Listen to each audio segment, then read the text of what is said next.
You can support this show at patreon.com/ASA podcasting. The wasteland is a post-apocalyptic mess as the sole survivor wanders out about to see the rest. Nuclear explosion sending out the gamma rays from deep within the core, frozen atomic waves. From deep within the core, frozen atomic waves.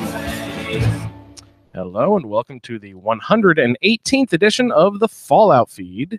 I am Andrew, joined this evening by two of the Wasteland's greatest survivors, Jess and Ray. Hi, Jess.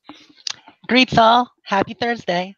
What's going on, Ray? Hey, how's it going? Gosh, guys, another exciting week of Fallout stuff.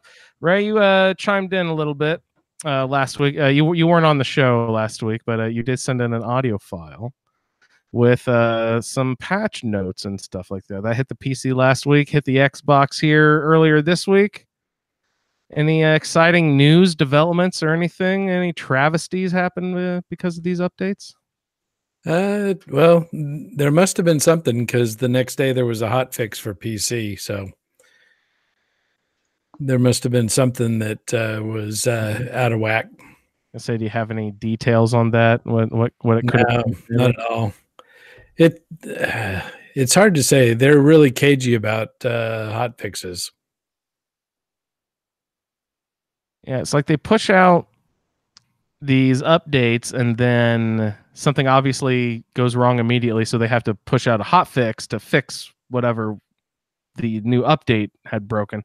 Each time you update, you're fixing one problem, it'll has the chance of popping up two new problems with stuff they didn't anticipate. How are they so quick with these hot fixes then? Well, I mean, they don't have a lot to fix. They just recognize what it is that they do, and okay, and they go to town on it. I thought maybe they had some sort of notion like, oh, if we do this, that might break this, so let's be ready for when that does break that. So let's have our update ready to go.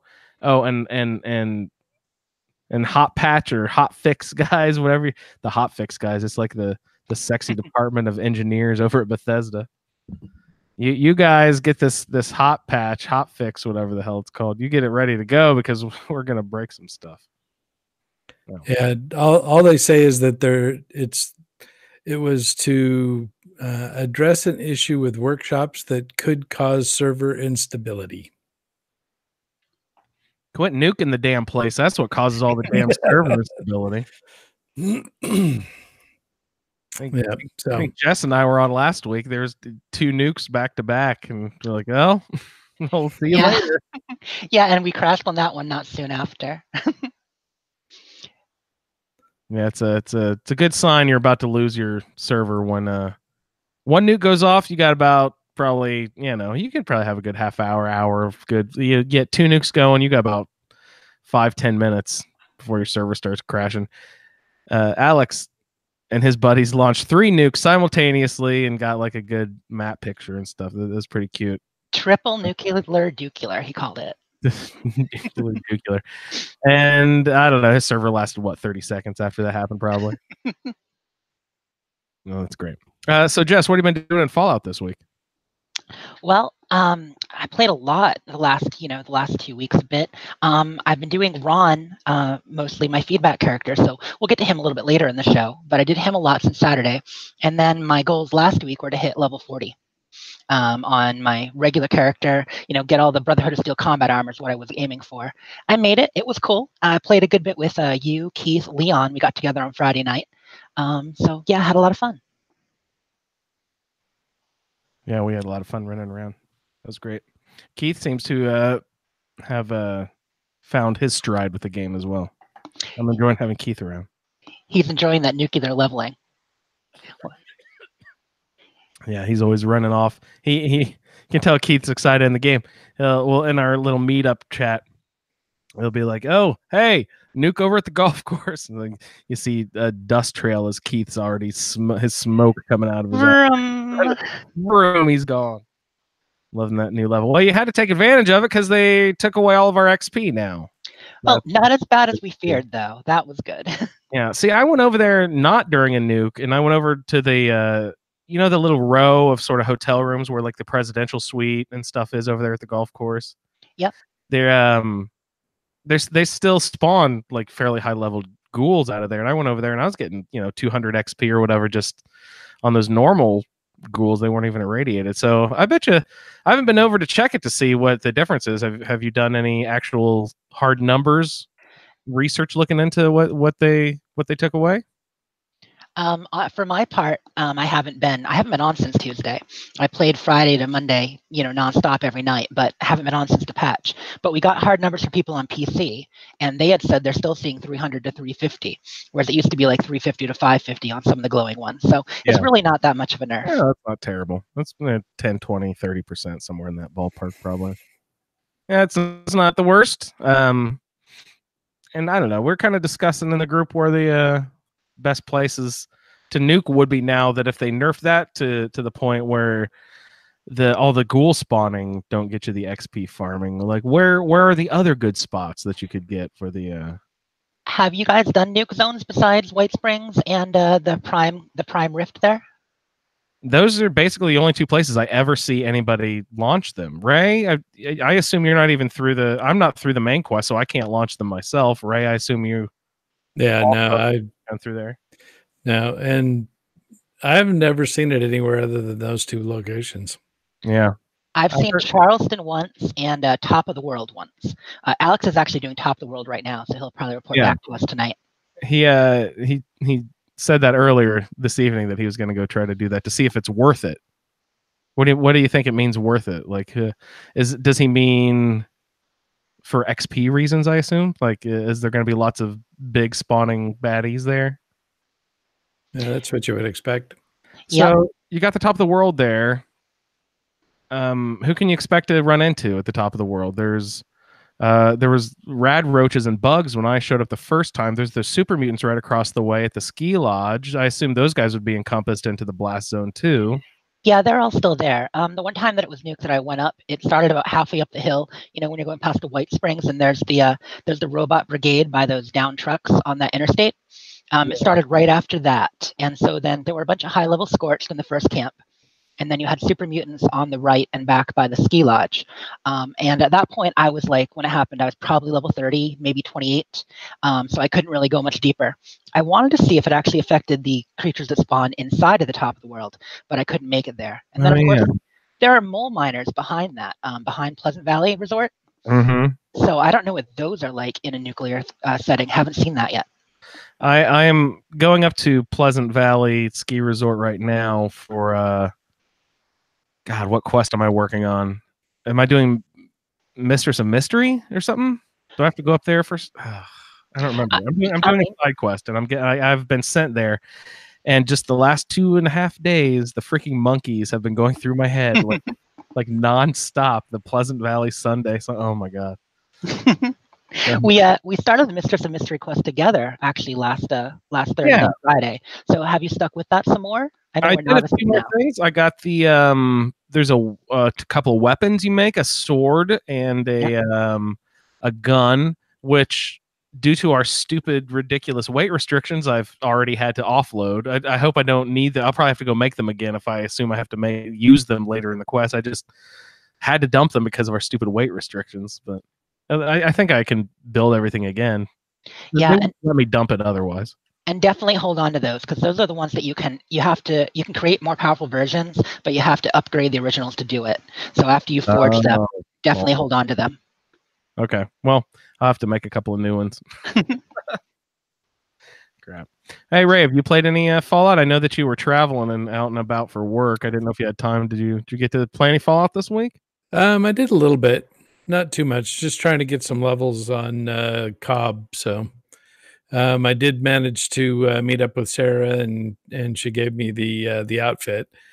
But and then I went to the baseball uniform. Yeah, I went to the Pioneer camp to look for that.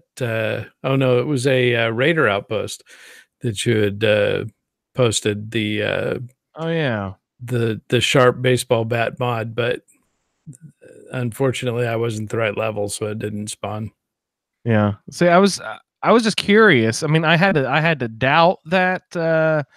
See, it's just I went up to that location. It's down there, sort of near the cranberry bog, down in the southeast corner of the map. And there was just a couple barrels sitting outside of a sort of abandoned looking cabin thing. And I walked up, and there's a couple of mod boxes sitting around that location.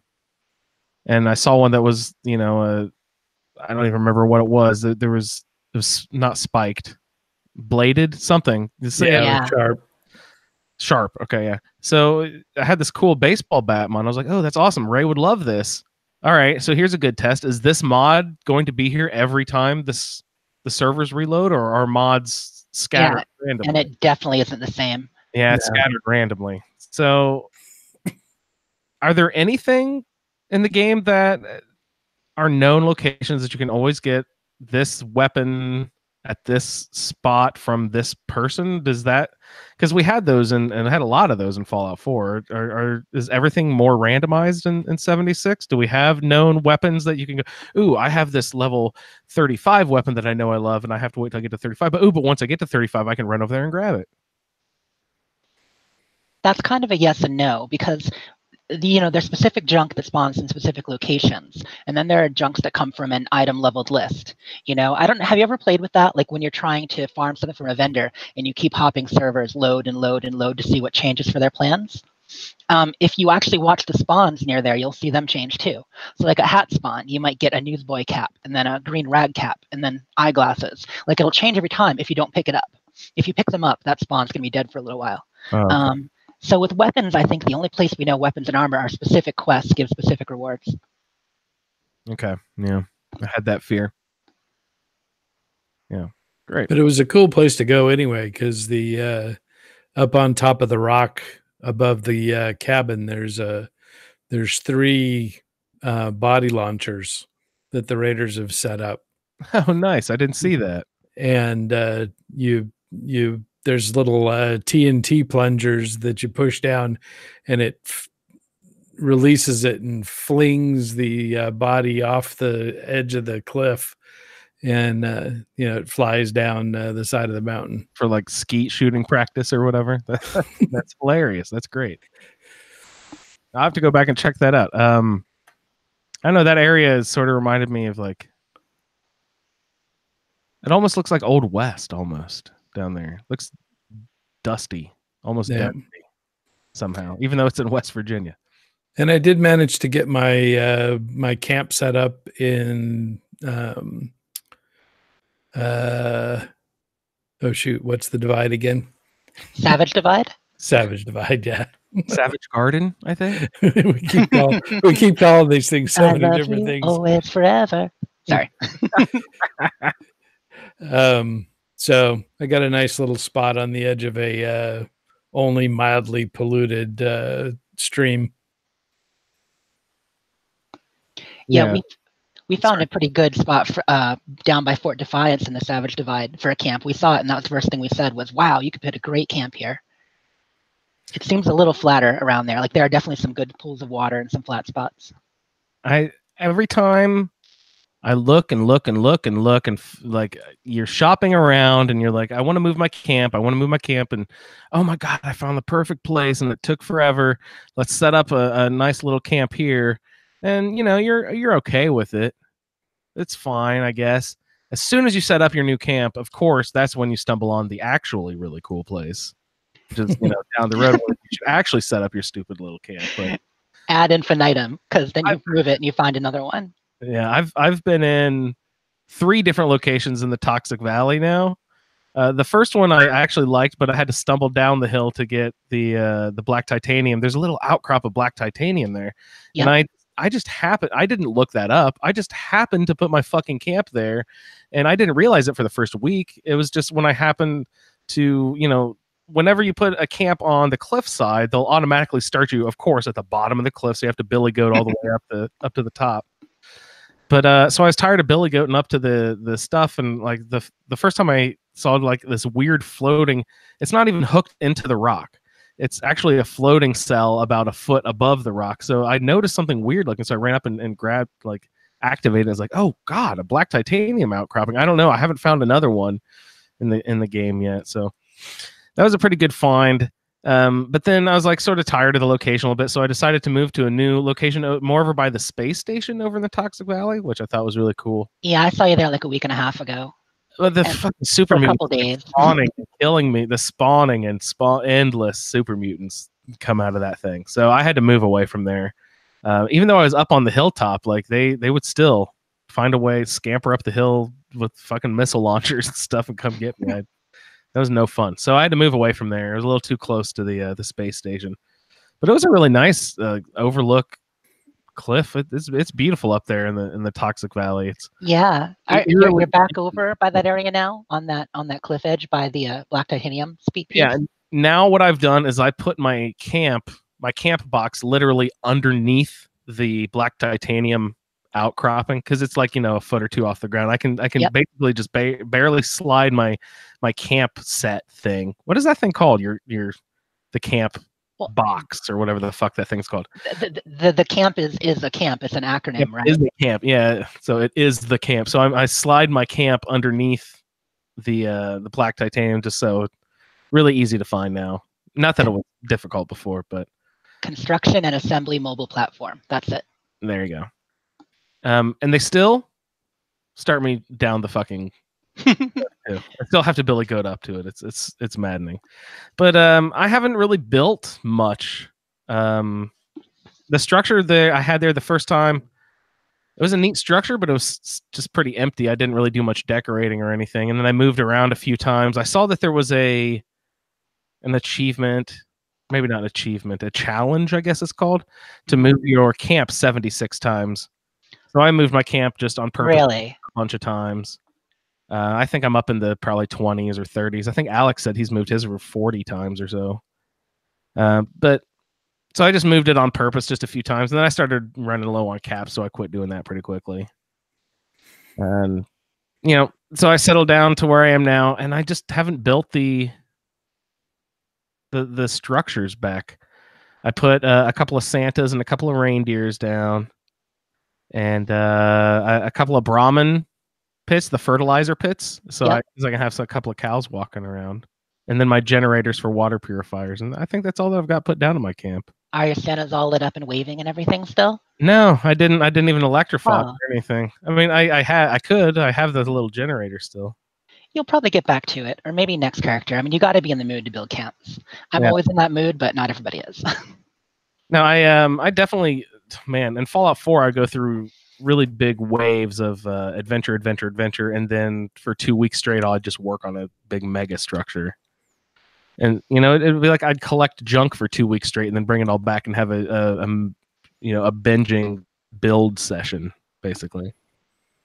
I wish I could visit Ray or Cobb's camp. I wish I could see some of our friends on the PC's camps and see where they're located and stuff. Like, we all have our stories where a lot of us are playing together from the group, but still, they're all separate. It'd be really nice. I see pictures of like Sarah's posting and playing with Phil and Rebecca and her group of badass lady slayers, and just everything's so fun. I just wish we could play with everyone. I wish they would lift the platform ban and open up cross-platform. I know that's a pipe dream. That'll never happen, but that would just be amazing if it did.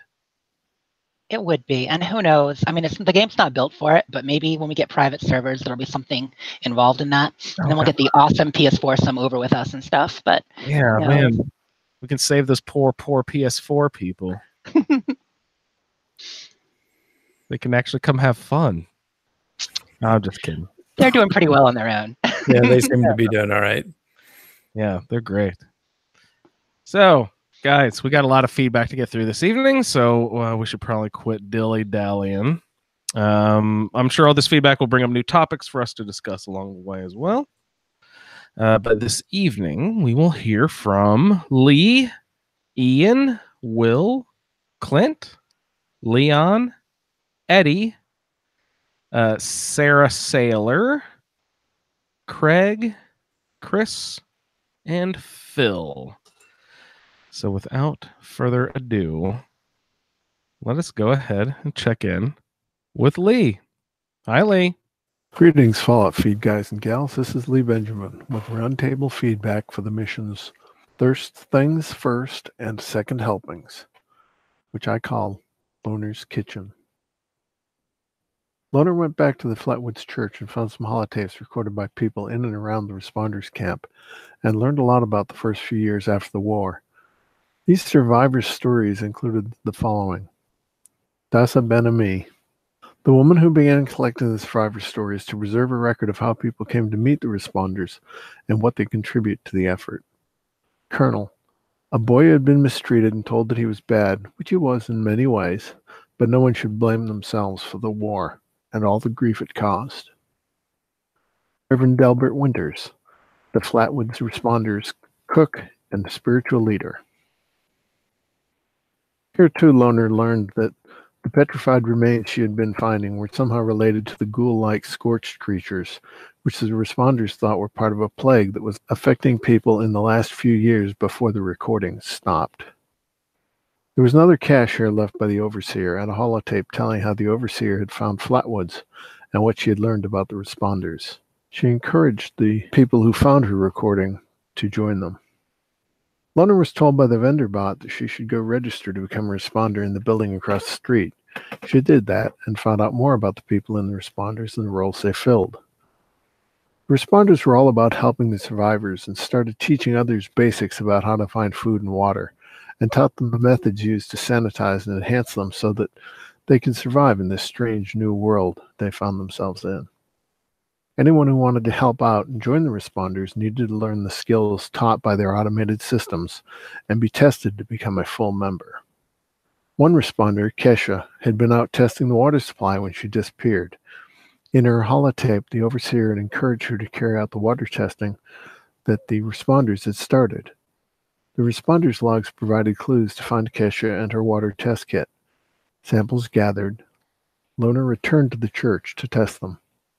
The local waters contained many contaminants, but the testing confirmed that boiling would remove most of them except the radiation. Loner read about another responder, Reverend Delbert Winters, who was apparently the chief cook and taught cooking. She found him dead in his trailer home. She read his terminal and learned about several recipes for soups and teas that could be made using boiled water. Ribeye steaks from the strange two-headed cows called Brahman seemed to be a popular meal. Doing some cooking using wood and the Brahman meat produced a ribeye steak. Logging back into the responders' terminals at the church completed her training, and she had officially joined the responders. This allowed her to log into the terminal in the church and read about the responders' headquarters at the Morgantown airport. She decided to head toward Morgantown and the airport to find out what may have happened to the responders there. Loner had learned a lot since leaving the vault. It is my pleasure to tell her story, and I'll see you in the wasteland. Thank you, Lee, for the great feedback. Lee sent that in a couple of weeks ago. He was sending in stuff a little bit early, and that was before I had put in the new schedule editing, the new update. I'd forgotten to include Final Departure in the original schedule that I posted for some reason. I don't know what I was doing. I actually found my original notes that I was using to scratch down everything, and I find it was there on my notes. And it's not like I skipped First Contact was 3, second helpings was 4, Final Departures was 5, and the next quest is 6. It's not like the next quest was labeled 5 or anything. I just removed number 5 Final Departures. It's not like I bumped one up and skipped something out of order. I just totally left it out for some reason. Sometimes you miss your departure. You know, you just hope you can get on the next flight. That one was the final one. I missed it. Was the Final Departure. Now you're gonna have to walk. Oh no, that's the worst. Well, it beats paying caps of fast travel, I guess. Ray, tell me about your outfit that you're wearing that Sarah found for you. So it's Is it the exact? as far same as I can tell, Fallout 4? it's identical to the Fallout 4 baseball outfit. I was hoping there was going to be like a West Virginia minor league team or something that you stole. Yeah, no, it looks like a Boston Red Sox. Because there's all sorts of cute little new toys and the variance in just the teddy bears alone is ridiculous. I'm kind of baffled as to why they did that, but it's fun.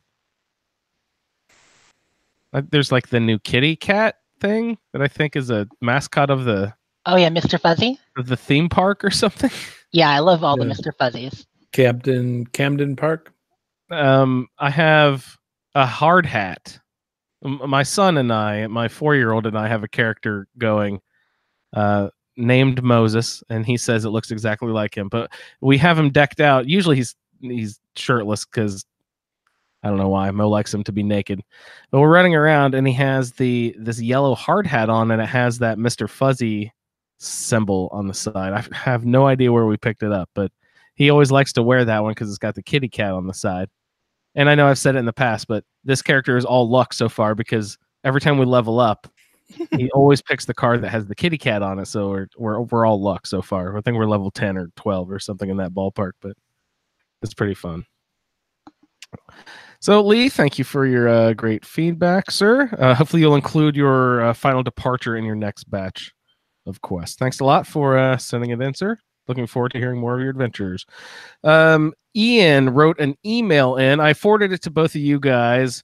So let's go ahead and check in with his feedback. This is actually 2 different feedbacks that I put together that he sent in one a couple weeks ago, and then he sent one in again today. So there are 2 feedbacks here, and I forwarded an email to Jess and Ray if one of you guys wants to check in with that email. And this is the guy who was doing the team build, the team roundtable with 4 characters of 4 different builds, right? Yeah. Everyone remember that? Okay. And he's doing the Marsupial Squad. That's such a good name. like a TV show almost. Yeah. The marsupial herd. That was it. Yeah. Great. So we'll go ahead and check in with Ian here, and then we'll also check in with his email right after. I need help. This must be some kind of nightmare. I don't even really remember going to bed. I don't remember yesterday. I don't remember anything. This is truly, truly a nightmare. I cannot seem to wake up. Every day I try to get up and start over and get out of this hell. I look at the Pip-Boy, October 23rd. It is taunting me. My beard has grown. I am wandering this place. I know this place is my home. I recognize it. But who is this overseer, as she keeps referring to herself? What is this reclamation day I kept hearing referenced? I have never heard of the thing. My overseer is male. I can't remember my vault number at this point. 76 doesn't really seem familiar at all. And I need to figure out what the fuck is going on, because this is a nightmare world.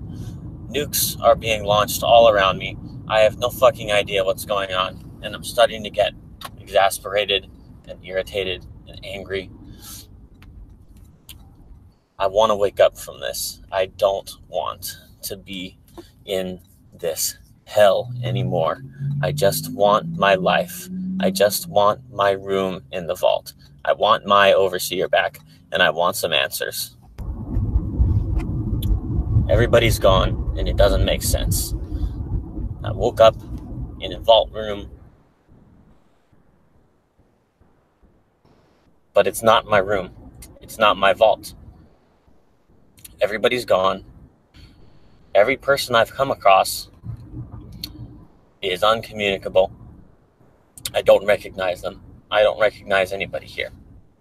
And I don't recognize anything going on here.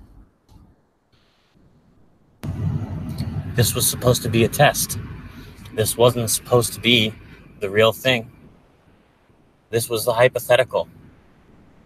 In case of nuclear war. In case the Chinese went too far and we could no longer control them. It's not supposed to be like this. The Pip-Boy should not have this type of malfunction. This thing is powered by a tiny fusion reactor. It physically cannot malfunction or be modified externally. in such an internal way. That's all I know. Time is clearly passing here. The days go on. I can't wake up.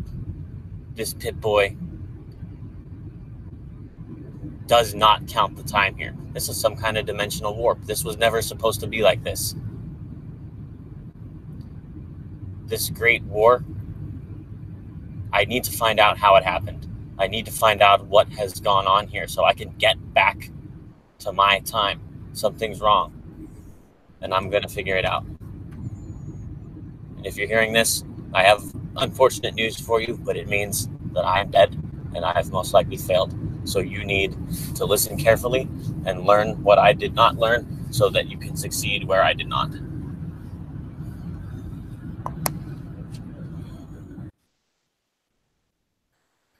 Day 37, I guess. I'm no closer to resolving this riddle, my dear future saviors and or doombringers. How should I know? I'm not actually sure how many. Don't ask me. I'm not actually sure how many days I've lived October 23rd. Some days I awaken and I have no idea where I am and how I got there. Every day is exactly the same, but somehow it's still changing and changing.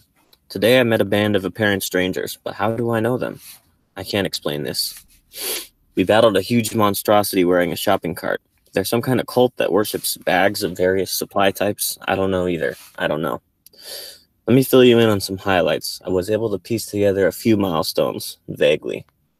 First of all, I've gained some kind of superpowers. This is becoming more of a lucid dream I can't wake up from. Sometimes still a nightmare. It feels constructed. It feels like someone's watching me, watching us. Maybe even controlling somehow. I don't know. I need answers. This Pip-Boy is really, really bonked. Keeps ticking, but it starts over if I lose track of the now. My memory's patchy. You're not going to believe this, but my glasses got broken. I thought I was toast, really toast. But all of a sudden, I was saved by another one of those silent figures. The thing that had ambushed me on some kind of golf resort. It changed me. Horrible entity. However, I can see. I can see, like never. I don't need the glasses. They were long gone anyway. But I was ill, so ill for days. I realize now the Pip-Boy's Geiger alert was going ballistic as soon as I got near that clubhouse picnic area. I've been wandering, looking for a good place to put my hideout. Oh yeah, I found a really weird device. CAMP, camp. It's labeled. Some kind of bizarre vault tech prototype. Something to do with this dimension. I've never seen anything like it. Certainly is my kind of tech. Don't ask me how it works. I'm still working that one out. All I need to do is carry the base camp module with me, and I can connect it to the Pip-Boy and remake my outpost. I've been using it to gain elevation and the general upper hand against these hostiles running rampant. The ones that haven't been wiped out by all these nukes I don't know who's deploying anyway. It also has a defense system, but I'm still working on how to upgrade its broken modules. Clearly, I'll be able to build some much better defenses, but for now, it's just some basic, minimal, dumb machine gunning turrets. Now, the robots here have some kind of automated supply system that's still functioning, although much of what could be considered the backbone of civilization is complete ruins. The only thing that has helped me is ice-cold grape soda, believe it or not. There's a service entrance at the edge of this golf resort, and the robot there stocks a bunch of varieties. They're real gross, if you ask me. But this grape one reminds me of the cough medicine I used to rely on at my old office. I also found a hazmat suit so this radiation doesn't kill me. Yeah, I haven't figured out how and why, but the only way to get soda from it is to offer it caps from other nukas. I'd just destroy the son of a bitch, but I can't determine where its resupply comes from, so for now it's this unusual exchange till I can work out a better way to get the grape stuff. I hope these gnarly bloated things don't hurt my robot. I guess my only hope is to take some explosive revenge on the bastards. It's the least I could do to repay them for ruining the world here. Now, I don't trust these retro-looking rat-away. There's some kind of warning printed, but it's worn out because these are so old. I really can't make out what it says. I'm not using them. I'd rather stay sick anyway. Sometimes it helps me get pumped and eliminate these filthy hostiles. Well, that's it for now. I gotta find a way back to Flatwoods and find out more about this group I ran into last night and see what we can learn about fixing all this. I don't like being trapped in the wrong dimension any more than the next guy. I guess it doesn't matter clearly because I'm dead now. but I must learn what there is to learn to pass on to you future strivers, I suppose. All right, great feedback there, Ian. The narrative story coming through strong. Yeah, it's like he's in a nightmare fugue state. You know, when he first comes out, it should be a test. And I like how he's using the whole Groundhog Day of the aspect of the Pip-Boy, too. Exactly. Continually October 23rd or whatever. Was the last game October 23rd as well that you start on? Do you always start on that day in these games? I feel like you might. I don't know though. I mean, obviously we know that's the Great War, and it seems like they do like the anniversaries, but yeah, I mean, it was around Halloween and Fallout 4 because there's all the Halloween decorations everywhere. So, interesting. Yeah, Fallout 4 was definitely the 23rd. Yeah, and I have no idea. I've only briefly once quick power play through 3, so I have no idea about 3 at all. I have little experience with that. And New Vegas seems to be a sort of a lone wolf in its own thing. I'd be surprised if they followed suit. But Ray, did you by chance have that email pulled up that I do. he sent? He is doing this thing called the Marsupials Herd. And we've got a long, beefy email here, sort of explaining what the project he's going to. So I'll let you take it away, and I'll try to help out and chime in here and there. Okay. Greetings. Here's my follow-up email to the email about Team Roundtable. My team concept is called the Marsupials Herd. I know this about the Marsupials Herd. We show up to share discoveries, supplies, and loot quite often from a high and strange jump you didn't see coming. So I don't mind y'all saying my name on the show. This is Ian. I'm thrilled to be included. I just call myself obtuse. Always have ever since the first time I stepped onto an online game as a defense heavy stuff carrying class. Side note, you know how much I would hate this game if they ruined it with the Holy Trinity class you have to choose and stay with. Character building felt totally, completely gone from every other game I had enjoyed over the past few years. Now, I came up with several challenge builds and thought it might be fun for a team trying the roundtable to combine or utilize some of them to challenge themselves. The coolest thing about the roundtable is the social nature. I'm drawn to the interaction with your self for the sake of the challenge and with the community and your team. A team could try running without a medic build, all damage, for example, or more specific, all range, 4 ninjas, full Ninja Turtle team trying to gank every enemy, the dank gankers. Here are the challenge builds. I custom designed for pure challenge running, meaning they take one of each type of build and have someone play the role that usually plays a different way. So one would be tank, another would be damage, another medic, and the fourth a builder, strategist, matrix programmer, base commander. The tank is the chem and alcohol hero stuff carrier.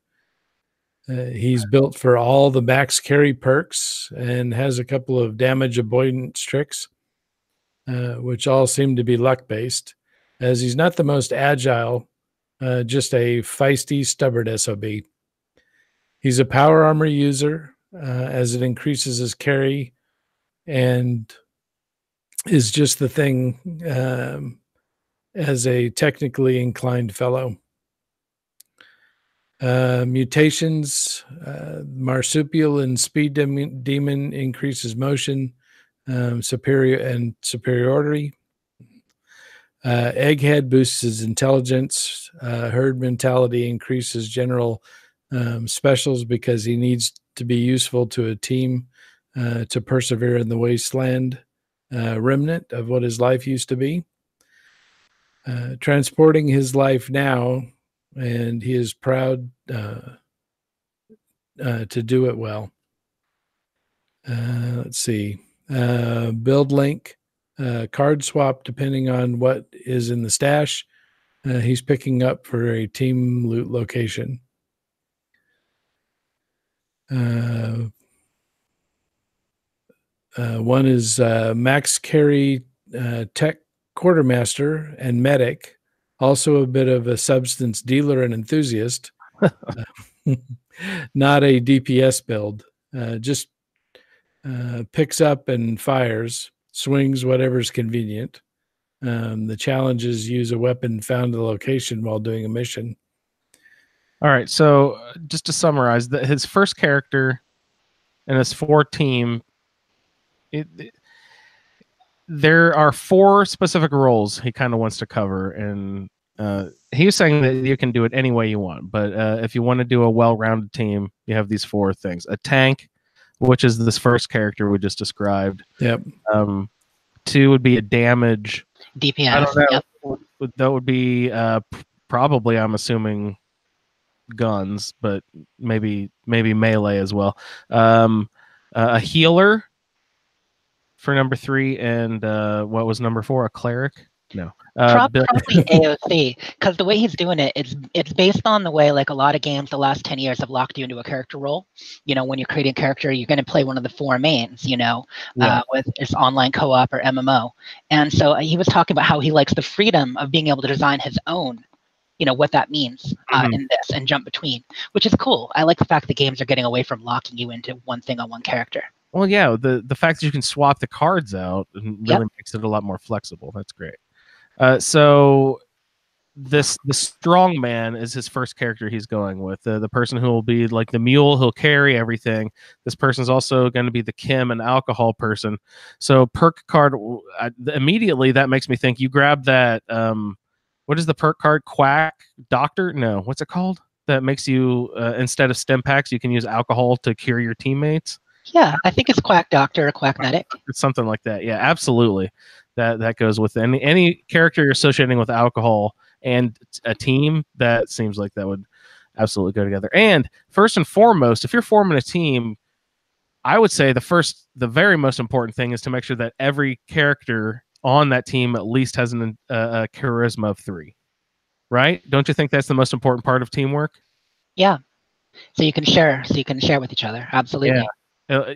If not 6, but at least 3, I would say. If all these, he didn't break down each special about what they would be, but you could imagine your tank character is of course going to be strength of 15. I don't know. What do you think? Endurance of really high as well. Probably strength and endurance, I would imagine, for your mule character. So he moves on with a second build here called the Overseer.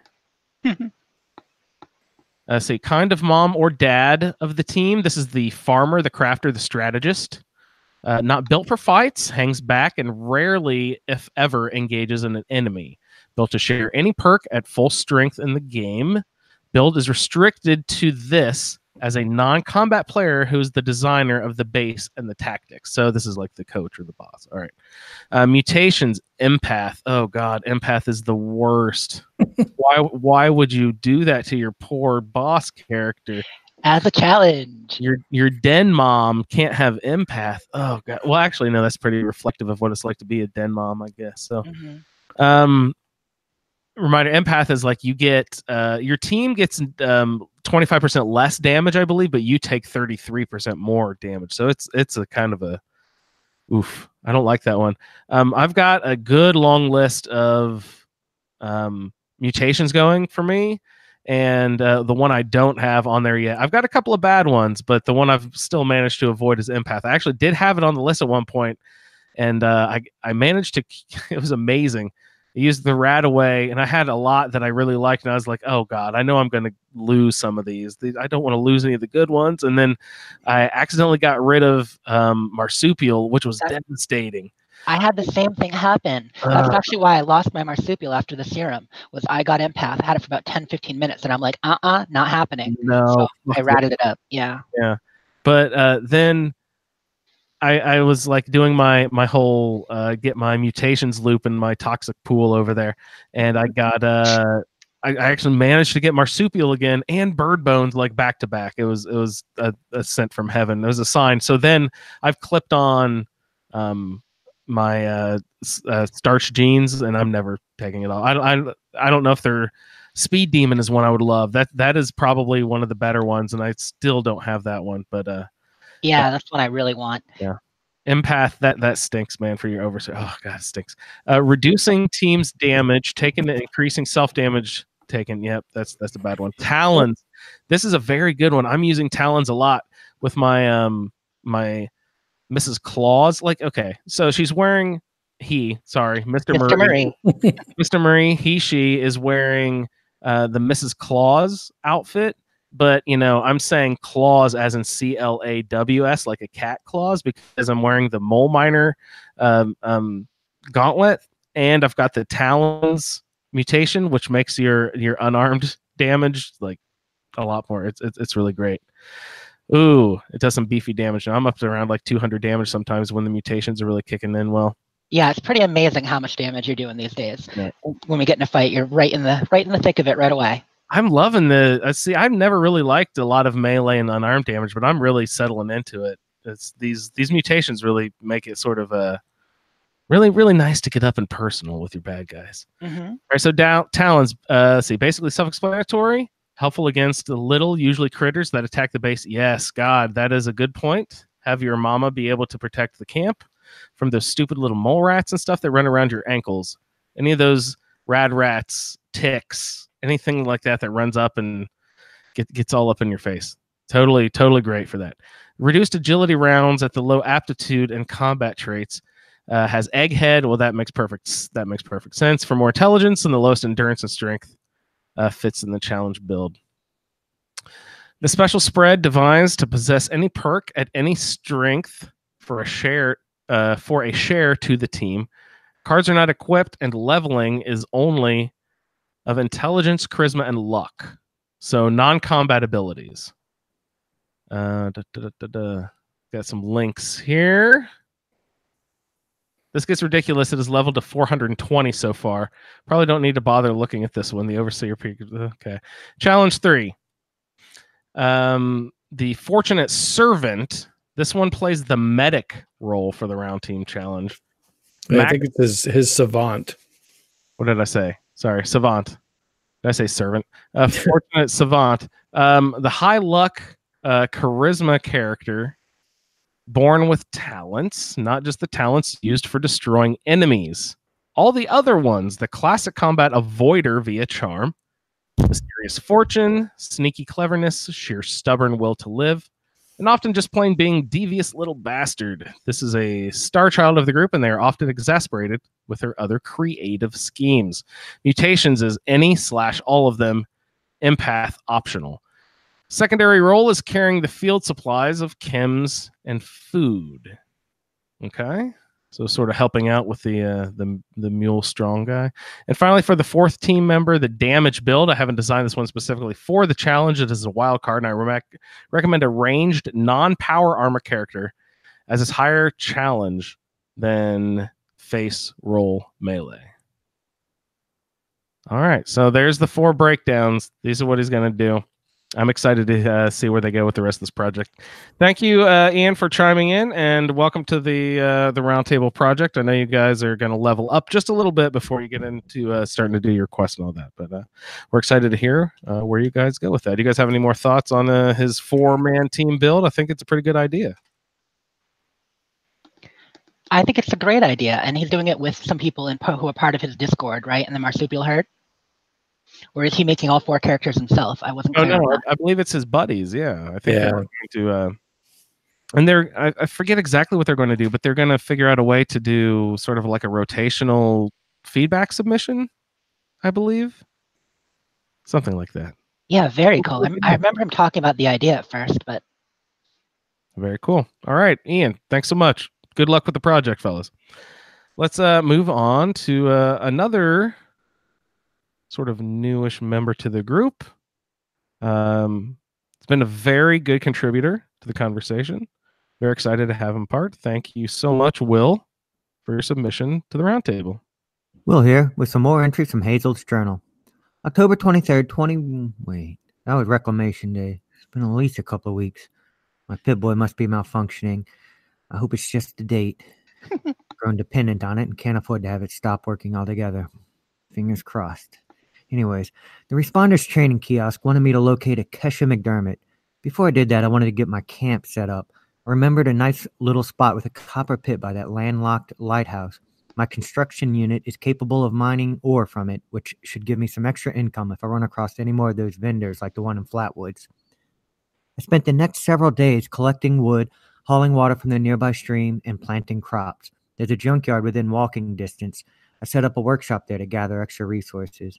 I was just feeling situated when a 10-year-old boy wandered into camp, urgently gesturing for me to follow him. I hadn't even started my training yet, and I was already being asked for help. The boy said his name was Kibby. I thought I knew everyone from the vault, but I had never seen him before. He was wearing a vault student party hat, though. I followed Kibby to an airport, where he became lost in his Pip-Boy. I used that time to access the workshop there, which drew a bunch of hostiles. When the dust settled, not only was there a third member of our team, but I had myself a shiny new laser pistol. Nice. Reaper, as he called himself, was clearly very capable after years of living in the harsh post-war lands. I introduced myself as Hayes, and the three of us journeyed on with Kibby in the lead. Hours passed, and when asked where we were going, Kibby'd only say, "Follow me, I have a plan." Reaper and I shrugged our shoulders and followed on. Suddenly, Kibby declared he had to go and disappeared into the woods before we could follow. Then Reaper said, "All right, Hazel, have a good one." "It's Hayes," I called to him as he left. But like that, our unlikely fellowship had ended. Strangers in life united for a day. I hope Kibby is okay. Finally ready to look for Kesha, I decided to follow the stream into town so I could gather some snaptail from the banks along the way to make some sweet tater stew like Mama used to make.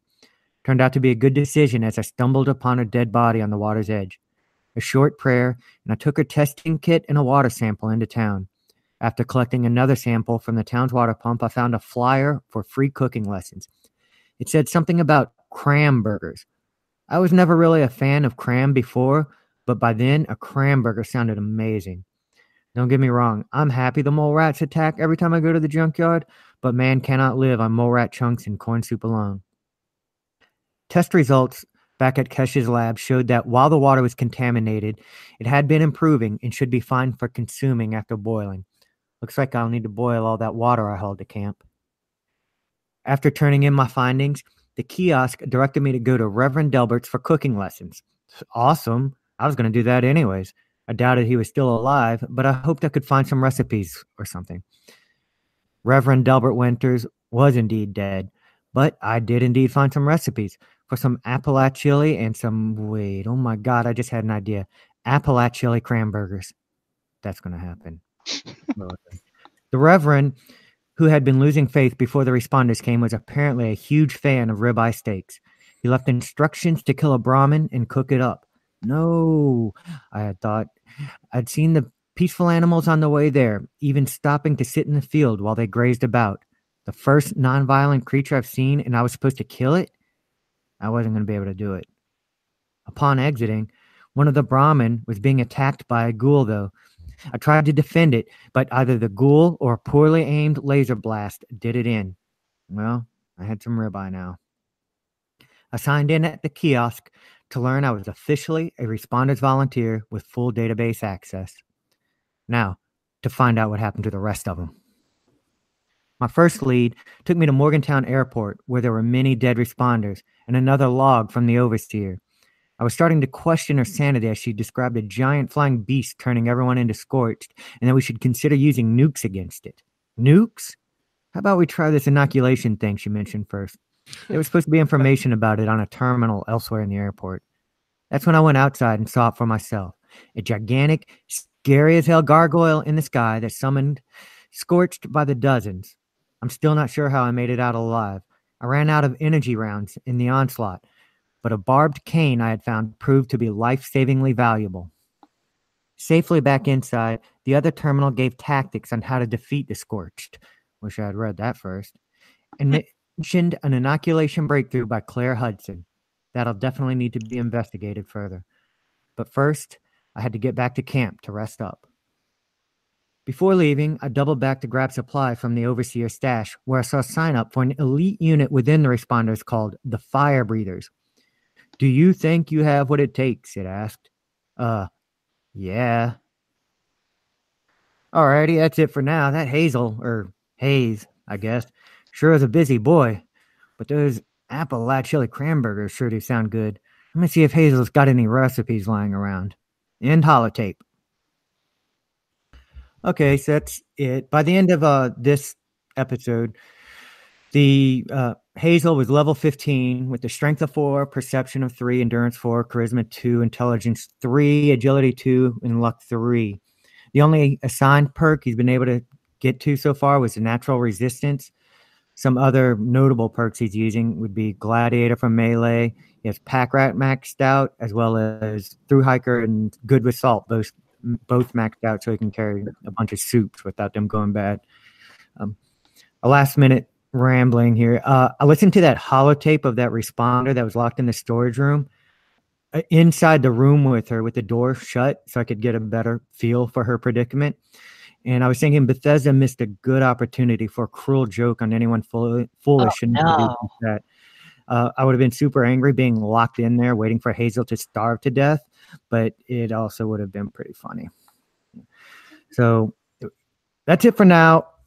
Since I've actually teamed up with some of you, I can honestly say I'll literally see you in the wasteland.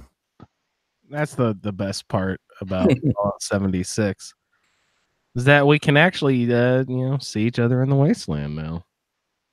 Big fan of that. Well, thanks for writing in. What format is he on? Have you? I don't think I've seen him on Xbox. Is he a PS4 or PC? PC. Okay. Actually, maybe he's PS4. Yeah, no, he's just not on Xbox. I know that. Can't remember. I've seen him post some pictures. I can't remember if he was playing with Jen or Rebecca, because that would tell. No, because they're both PS4. So he has to be PS4 then, right? Yeah, he must be. I love that story he started with there. That's the one he talked about on the actual Facebook group, how he was a little bit nervous about playing with other people.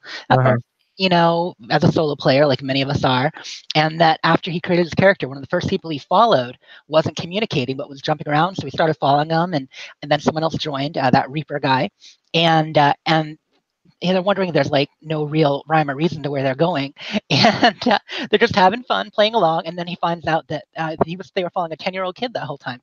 It was really cute, and they finally started talking and stuff. Yeah, that's great. I actually don't have any real stories like that where I've sort of randomly met up with a stranger and run around and done a ton. Like I've gone to meet people at the vault, like fresh faces coming out of the vault, and drop them stuff, but I haven't really, it'd be fun to take a noob by the hand and walk them around. I think you've done that a little bit, Jess, right? Yeah, it was really great. Ron's best friend Nick, we actually met in the vault. Like we were still going through grabbing the cards from the handies, and ran into Nick. And so yeah, Nick and I played together all the way through the all the way to the Overseer's camp. And I've seen a few others. I've given stuff to. I've jumped around. We've done stuff together. It's great, especially if they're wearing a headset, so we can actually talk. Yeah, great brand new influx of people coming in since Christmas. I think a lot of people got headsets too. I'm hearing a lot more chatter after the Christmas influx. Yeah, it's nice. I feel like we all kind of. I was complaining on the show even. We had stopped talking in December, but that's come back, so that's really good. I was on a team with it was obviously some kid. I don't know, probably 10 to 12, 15, not even close to a teenager, probably. Yeah, I would say in the 10 to 12 range. And this was my first time. It was right after Alex was on the show last week, maybe 2 weeks ago. Last week. And he pointed out a great workshop up in the northeast corner of the map. The munitions, the ammunition plant or whatever it's called up there. So I went over to check it out. I actually plopped my camp up there for a while because I thought, oh, this will be a great place to camp out and take advantage of this ammunition plant. So I plot my camp there and then go down to try to take over the workshop.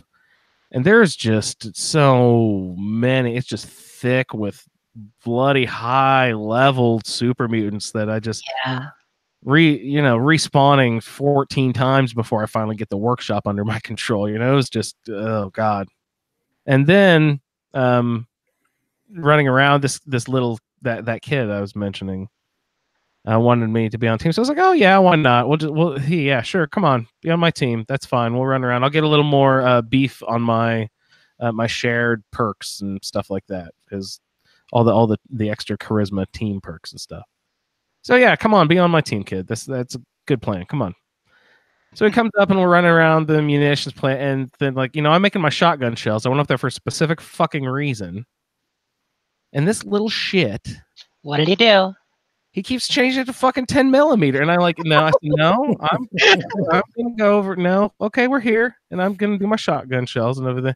And then as soon as I fucking get off the terminal, because you have go into the terminal to set a little munition extractor production plant thing, and then you have to go into the terminal and tell it which ammunition you like to build.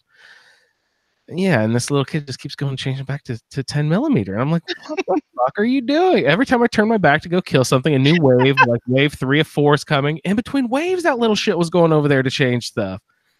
And I'm like, oh man, that's ridiculous. He really needed that 10 millimeter, Andrew. He did. And he just didn't understand. It's like, hey, I set this up, man.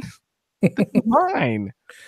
So I tried, after I had hopped servers or something, I'd gone back and claimed it a second fucking time and decided that it's just not worth it, because the super mutants that I was having to get through was just so fucking hard. It's a tough location. Maybe if you get like the home defense level 2 or 3. Yeah. And then so I claimed it a second time and set it up for getting shotgun shells, and I set it up, and then I decided to take off and go do some adventuring. By the time I came back, I thought it was a very long time later. I had 12 shotgun shells in there. I'm like, this is slow as hell. The only way that this is efficient and good to do is if you are literally playing on the same server for 12 hours straight. Can you get a couple hundred shells together? You know what I mean? I just thought that I was baffled about how slow it was going. I was like, Alex, really? And then how many do you use defending the thing? Yeah, good point. Ray, the 45 and the shotgun shells are what I'm doing. I found a radium rifle, Ray. I'm so excited. Oh, nice. It's great. And then I bought radium rifle plans too, so I can actually fucking build one now too. But so I have the radium rifle, and as soon as I pulled that thing out, I had a couple thousand rounds. They were gone in two play sessions. They're just fucking gone. I was like, I'm ripping through the 45. It is crazy. I better switch over to my shotgun. I have at least, maybe not 1,000, probably 700 rounds of shotgun shells. Let me go use this awesome shotgun I have. Those were gone in a couple days too. So I ripped through all of my ammunition. I don't know what it is, if the opponents in this game are just more bullet spongy than usual or what's up, but I'm just melting through my fucking ammunition. So that's when I decided to actually dedicate my character over to the unarmed and really get invested into the unarmed perk, get that maxed out, and then do all the things that they're helping out with the melee and the unarmed attack. And then I switched over. I found this really cool. I finally hit level 30 or whatever it is to use the Mole Man Miner claw. I don't remember what level I had, but I had a really cool effect on one. I had a bladed Mole Man Miner gauntlet. Bladed just means it has the extra third claw to it. If you find 10 mole rat teeth, I believe 10 mole rat teeth, you can build a third blade onto the Mole Man Miner gauntlet. Anyway, when I finally hit level 30, I was running out of ammunition, and that's when I really dedicated myself to that style of attack. And I did it for the sole reason to start saving up ammunition. And Alex even gave me like 1,000 rounds of 45 just for nothing. Ammo is difficult. Just fucking burned through that shit. But I think I've come to the conclusion. I don't know if I'm going to go back to it, guys. I don't know if I'm going to I'm still collecting that ammo, but I don't know if I'm going to go back to it. I love this Mole Man Miner thing. If you're not going back to it, you have a 2-shot shotgun with my name on it. Just saying. No, that is totally yours. When you hit level 50, that is yours. I just actually pulled it out today. I still haven't fired it, Jess. Alex gave it to me, but I still haven't even fired the thing. I pulled it out at the workbench and gave it a couple of additions. I always like the long barrels on shot. Yeah, I should have asked you what you like on it, because I was just playing around with what mods I could put onto it. Oh no, I got Gunsmith 5, so it's fine. But yeah, you get the 72 range with the long barrels, which is great on the combat shotgun. Yeah, that's what I love. I don't care if it narrows my spread or whatever. I want a narrow spread on the shotgun. I think it's too wide anyway. That I love it. The long barrel gets you that range, and I always put the drum magazine on there. So I like having the more ammo per reload sesh. Yeah, I stick with the stinging or piercing for the armor piercing capability on it. That way I don't go through ammo as fast. But that's on the clip.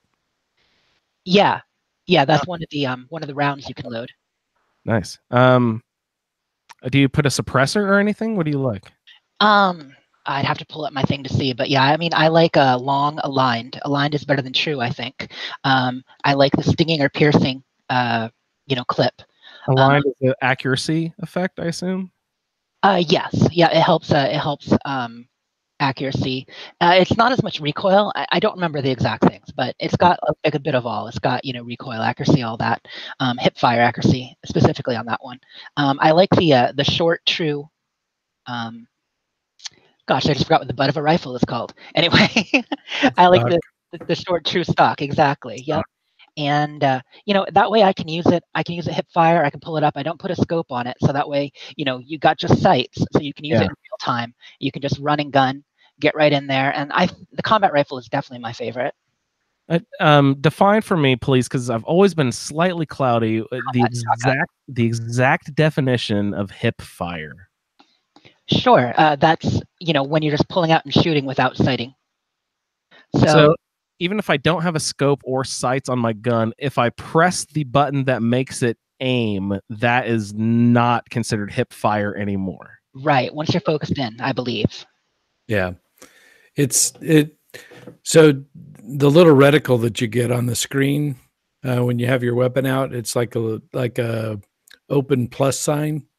Oh, okay. Yeah, and its spread is based on that value? Yeah, so the better hip fire that you have, the smaller that's going to be. So when you pull it up and point that target at what you're shooting at, you're going to be more likely to hit it. Very interesting. I don't think I would have ever put that together on my own. Yeah, that's how it works. And there's 7-8 projectiles on a shotgun, so they're going to be within that spread. That's great. Is there anything else to affect that other than the mods you put on a gun? Like if you up your, perception or something? There's a perk called Scattershot. There's a perk called Scattershot that specifically reduces your spread.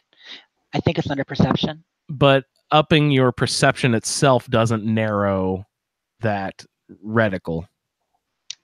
I don't know. It increases your VATS accuracy. I don't know about hip fire. It's like how intelligence increases the number of values in hacker, or the lockpick one increases the sweet spot. You know what I mean? Do you think perception affects that?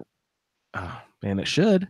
Yeah, it probably does. I mean, we know it does in VATS because it says so. Yeah, VATS. Oh, that's a whole nother game. I think criticals are harder to use in this game. I don't know if you guys are critical users or not, but I find them much harder to use in this game for some reason. But we'll get into that in a little bit. Yeah, it's all about reaction time, right? You got to remember to hit Y before you shoot. Yep. So let's go ahead and check in with Clint. Hi, Clint. Hello, everyone. My name's Clint, and I live in Brisbane, Australia. And this is the story of Gardner. My roundtable character is a young female called Gardner. She will have a camp zone of the forest, faction of raiders, will try for a marsupial mutation, and have a workshop at Wade Airport. The special numbers are fairly even across the board, with a slight emphasis on endurance. Her background story is she was one of the few actually born in Vault 76 to a couple of very mismatched characters, George and Cecilia. George was a 40-year-old farmer in Appalachia before winning a place in Vault 76 for his agricultural knowledge. A few years after the doors closed, he, shall we say, got lucky with a pretty young scientist called Cecilia after one big party where they were both pretty drunk or high, he's not real sure. But Cecilia became pregnant and eventually gave birth to a baby girl that she really wasn't prepared for. So George took over the parenting job, named her Gardner, hoping that she would become a farmer like him to help Appalachia get back on its feet when the time came. She learned well and was keen to get a start in the brave new world.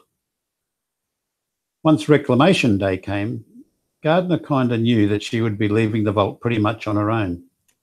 George was now in his mid-60s and not looking forward to starting all over again. And Cecilia was keen to get back out in the world and be her own woman once again.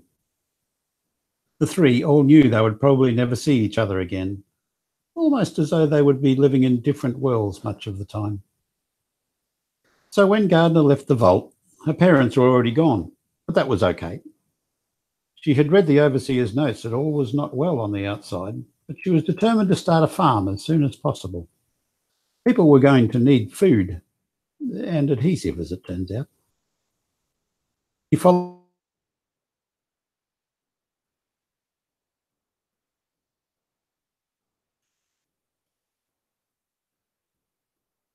and training. However, she then went over to the west and discovered an unused farm which looked like it needed someone with her expertise to make it viable. In the future, Gardner will attempt to complete the tasks set by the overseer, as she should, but her main priority will be farming. For those wondering what happened to George and Cecilia, well, old George is just trying to make himself comfortable in a world he doesn't completely understand. He even got caught up in an endless loop glitch for a couple of weeks and couldn't do anything until the good people of Vault Tech left him a message which read, "Don't try to mod." He understood the cryptic message and is doing okay now. Cecilia, despite her fetching good looks, has become a strong fighter and a slayer of scorched beasts, having taken down several on her own and in the company of a group who call themselves the PC Players. She was also recently seen in the company of a young man who wears antlers and bright clothing. For her, it's a bit strange to be back in the dating game, especially with such a young and pretty boy.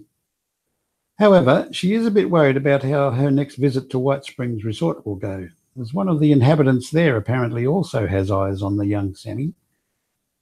So stay tuned for more adventures, and we'll see you in the wasteland. Great. Thank you so much, Clint. Wonderful submission there, sir. I hope you continue on with the character and keep bringing us the feedback. His submission made me think of a couple of different things here real quick. How many vault dwellers were in 76, do you guys think? If you had to answer that question, how many people lived there? I've been estimating 500 in my head. Oh, God, that's way more than I thought. 500, wow. I mean, because I know we only see so much of the vault, and it looks like there's maybe 40 or 50. But the way that they talk about them on the terminals and stuff, I'm figuring they say they started at like 400 or so. That people started having babies, as we know, various things. Yeah. I bet I'm saying 500. And that's kind of how I explain all the different people I meet in the wasteland. That's exactly what made me think of. He said that he was one of the few, like, actually born in the vault, so that's what made me ask that question. But okay, so then I was thinking, so there's probably the 24 people who are allowed in your server. Those were the vault dwellers. So there's probably there are a couple of dead vault dwellers out there, and probably people you haven't discovered yet. So I assumed there's like you said 40 to 50. I assumed it was somewhere in that ballpark. But there's areas of the vault that we didn't get to. You're saying. Yeah, exactly. Like most vaults we've been to in other games, you've seen lots of different wings, and I feel like that was already closed off. Like in my head canon, that was already closed off when we were leaving the vault because they were going to shut the whole thing down. And that would, just makes more sense because we're meeting some people that we didn't really know well out there. Yeah. Such a variety of people. So okay. That makes sense too, because then I was thinking, oh, is the 24 people on your server? But that's not the only people you run into you don't know in your character in game, you don't know you're hopping servers, but you're still running into 24 different people every time you log into a different server. Exactly. So there are literally hundreds of people you're running into. So yeah, that does make more sense that there's 500. So that makes a lot of sense now. Good thought. Yeah, according to the wiki, it's 500. Oh, cool. good. Nice. You nailed it. He also mentioned a meetup. Clint, good job. Each one of our platforms here, PC, Xbox, PS4, we have a couple of people running Facebook chats, like on Facebook Messenger. If you guys want to do meetups and play in groups, you can find our meetup group spreadsheet over at our website, asapodcasting.com. Just click on the Fallout Feed section, and it's called the Fallout Feed Friends List. Look on there. There'll be all of the gamer tags of all the people on the same platform as you. And if you want to actually talk to those people to find a time to meet up to play with everyone and actually get some planning together, join our Facebook group, because that's on Facebook Messenger. That's really where we do a lot of our meetups, where we can get together. And we're trying to talk everybody into streaming on Twitch, their meetups. The Xbox group has been Twitch streaming, and we're going to get the PS4 people on it, and also the PC. We'll try to get some PC streaming sessions going. Speaking of a streaming session, Jess, Keith was really wanting to do a streaming session tomorrow night on Friday. Yep. Speaking of our Xbox meetup group, I think that might be a good fun idea. So we'll probably plan on doing that tomorrow night. Sorry, probably after 10 or 11 p.m. Eastern time on Friday night. So if anyone on Xbox would like to hop in and come by and say hi, we can put teams of 4 together. We've gotten as many as 8 together on one server, which was fun. Yep. Yeah, look for us after 11 probably. Pat's away right now, right? Yeah, Pat's gone this week, but I can stream it from my Xbox. I've finally figured out how to do that. I'm a Luddite at best, but I finally figured out how to detach his Xbox from the Twitch and attach mine to it. So the Twitch changed. I don't know what the hell they did, but like a year ago or something, it used to be really easy. We had Twitch set up so that it would like dump automatically to YouTube, and then YouTube changed their thing, and then Twitch has changed their thing. It's like, I think it's partly because of Microsoft and Mixer. I think the Twitch app on Xbox isn't being updated as frequently as it used to. But it's been massively updated. They just did something recently, a new update. I almost didn't recognize the desktop to it, but then I got into it, and oh my god, they moved the little crap at the bottom so I can actually see my fucking compass. It's a miracle. I'm so happy they did that. Okay, so anyway, you guys are interested in meeting up with people in our group. Again, join our Facebook group, get in one of those Facebook Messenger threads, and find all of the people that you want to play with at the Fallout Feed Friends list. Speaking of friends, let's check in with our good buddy Leon, all the way down from Tejas Way. Good day, Leon. Daryl's Diary, Entry 3. Oh, I mean, good day, Leon. I was no scientist. The goat, it assured me of that. But there's some weird stuff going on in this new world out here. So there's these bodies of the responders, and looks like some sort of I don't know, raider people that attacked or something, just kind of here and there in Flatwood, and they're not decaying. I mean, there's a slight graying to the skin, but that's it. There's no bloat. The extremities haven't turned black. There's no decay. So it's like the bacteria don't even want to work. They don't want to eat this meat. And then you have these other bodies, like these giant rats that have jumped up out of the ground on the way into Flatwood. And once I knocked them down, it's like the bacteria went super fast. They split their skin open, and it's like their body's almost like poof, kind of mini explosion, and made this little pile of meat and offal and guts, just a pile. So it's like the bacteria works super fast. It's crazy. This world's way different than what anybody expected, even Vault-Tec, I'm sure. So I made it to Flatwoods, like I said in the last entry. And the overseer said I needed to join the responders or do their automated system anyways, because there ain't no responders here in Flatwood. So I did. I had to find this body out by the stream. She was testing the water for radiation. And she talks about how stupid these people are, that they had to be taught how to boil water. That's just stupid. I mean, everybody knows how to boil water. Whatever. Idiots. So I did it. I boiled water. It's not like it's hard.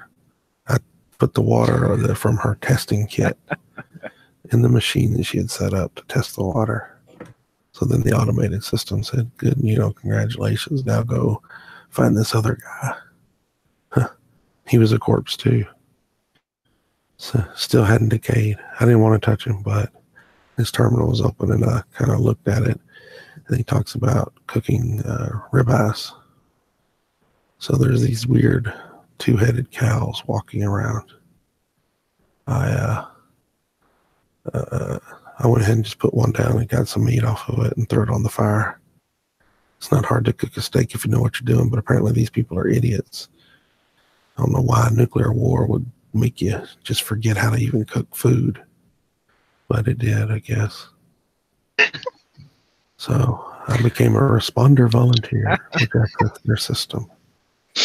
And I read their message, and apparently they sent out some sort of alert saying that they were being attacked by the Scorched at the airport. So I headed for the airport. I avoided most of the stuff.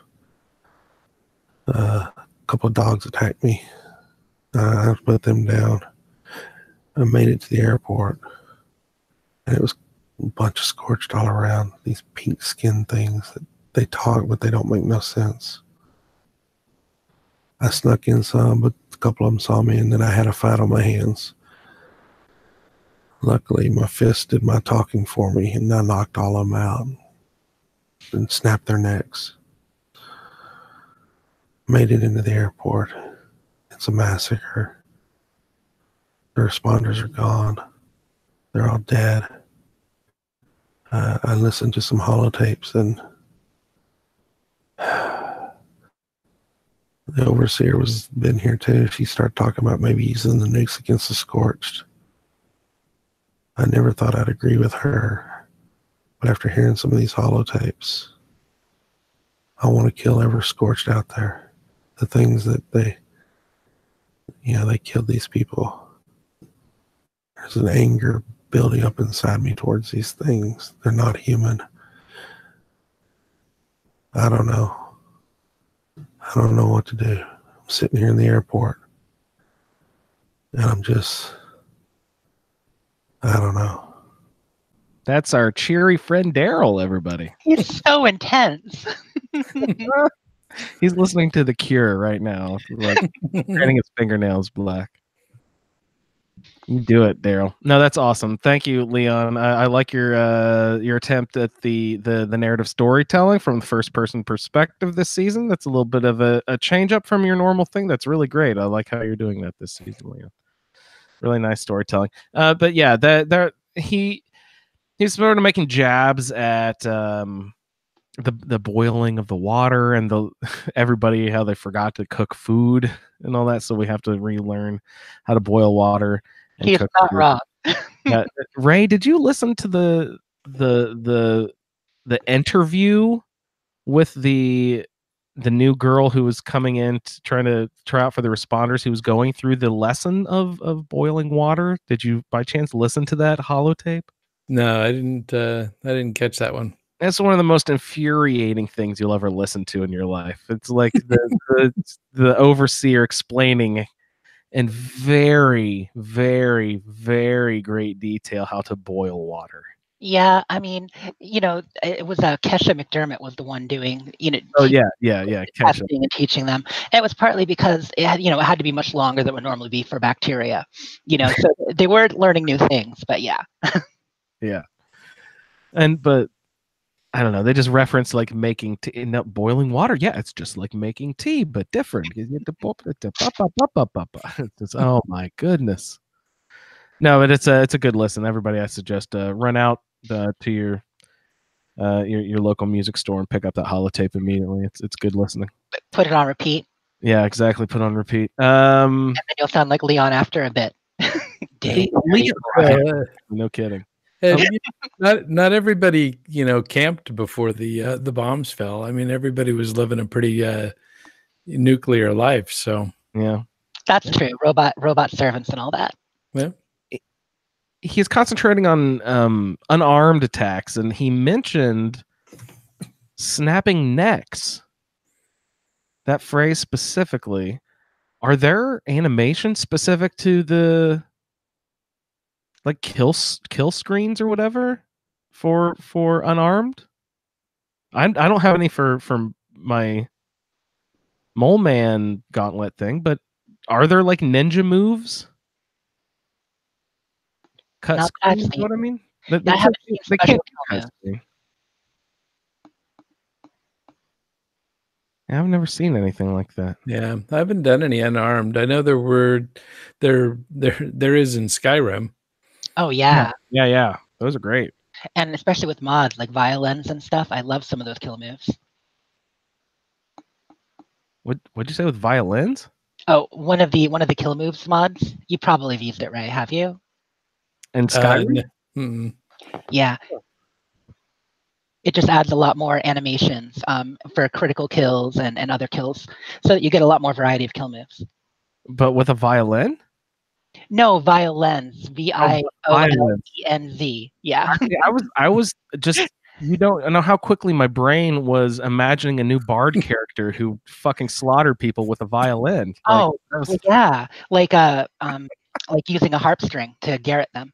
Yeah, or like the El Kabong with the fucking blood end of the instrument. Oh, we've got guitar swords, so why not? Yeah, exactly. Oh man, I hate that things are leveled. Rebecca and I were chatting about this on the group the other day, or maybe that was earlier today. The like how it's so rude when I'm at level 8 that they let me find a level 40 war drum cool ass sledgehammer weapon. But it's the only one I found so far in the game. And now that I'm level 50, can actually wield the thing. It's of course Ghost Town. I mean, you can find them at Top of the World there too, on stage there regularly. Oh, we were talking about weapons earlier. If you found them in the same place, you almost always find war drums on the stage at Top of the World. You pretty much always find a guitar sword in the abandoned house by the guy who the Sickle Man was here. That one.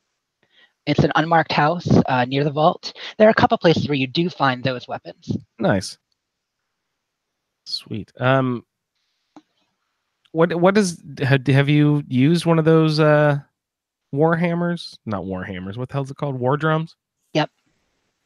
I haven't even been able to pick one up. Is it what's the damage range and stuff? It's like a sledge. Can you let's see. Oh God, I bet you something different. I was just thinking, I have the better crafting thing. I have a level 5, but that's for guns. I bet you there's a whole different perk card for improving melee weapons, isn't there? Yeah, there is. Son of a bitch. All right. Thanks, Leon, for your great feedback. Let's go ahead and move on to Eddie. Hi, Eddie. How are you doing this evening, good sir? Hello, everyone. This is Eddie with feedback for my Season 7 Roundtable character, Sammy Hopewell, for the quest First Things First, Second Helpings, and Final Departure. Sammy headed across the street from the church to a tavern where the responder's self-registration kiosk was. With just a little bit of info, Sammy was in. First up, finding someone named Kesha McDermott. According to the terminal, her last known location was Flatwoods River.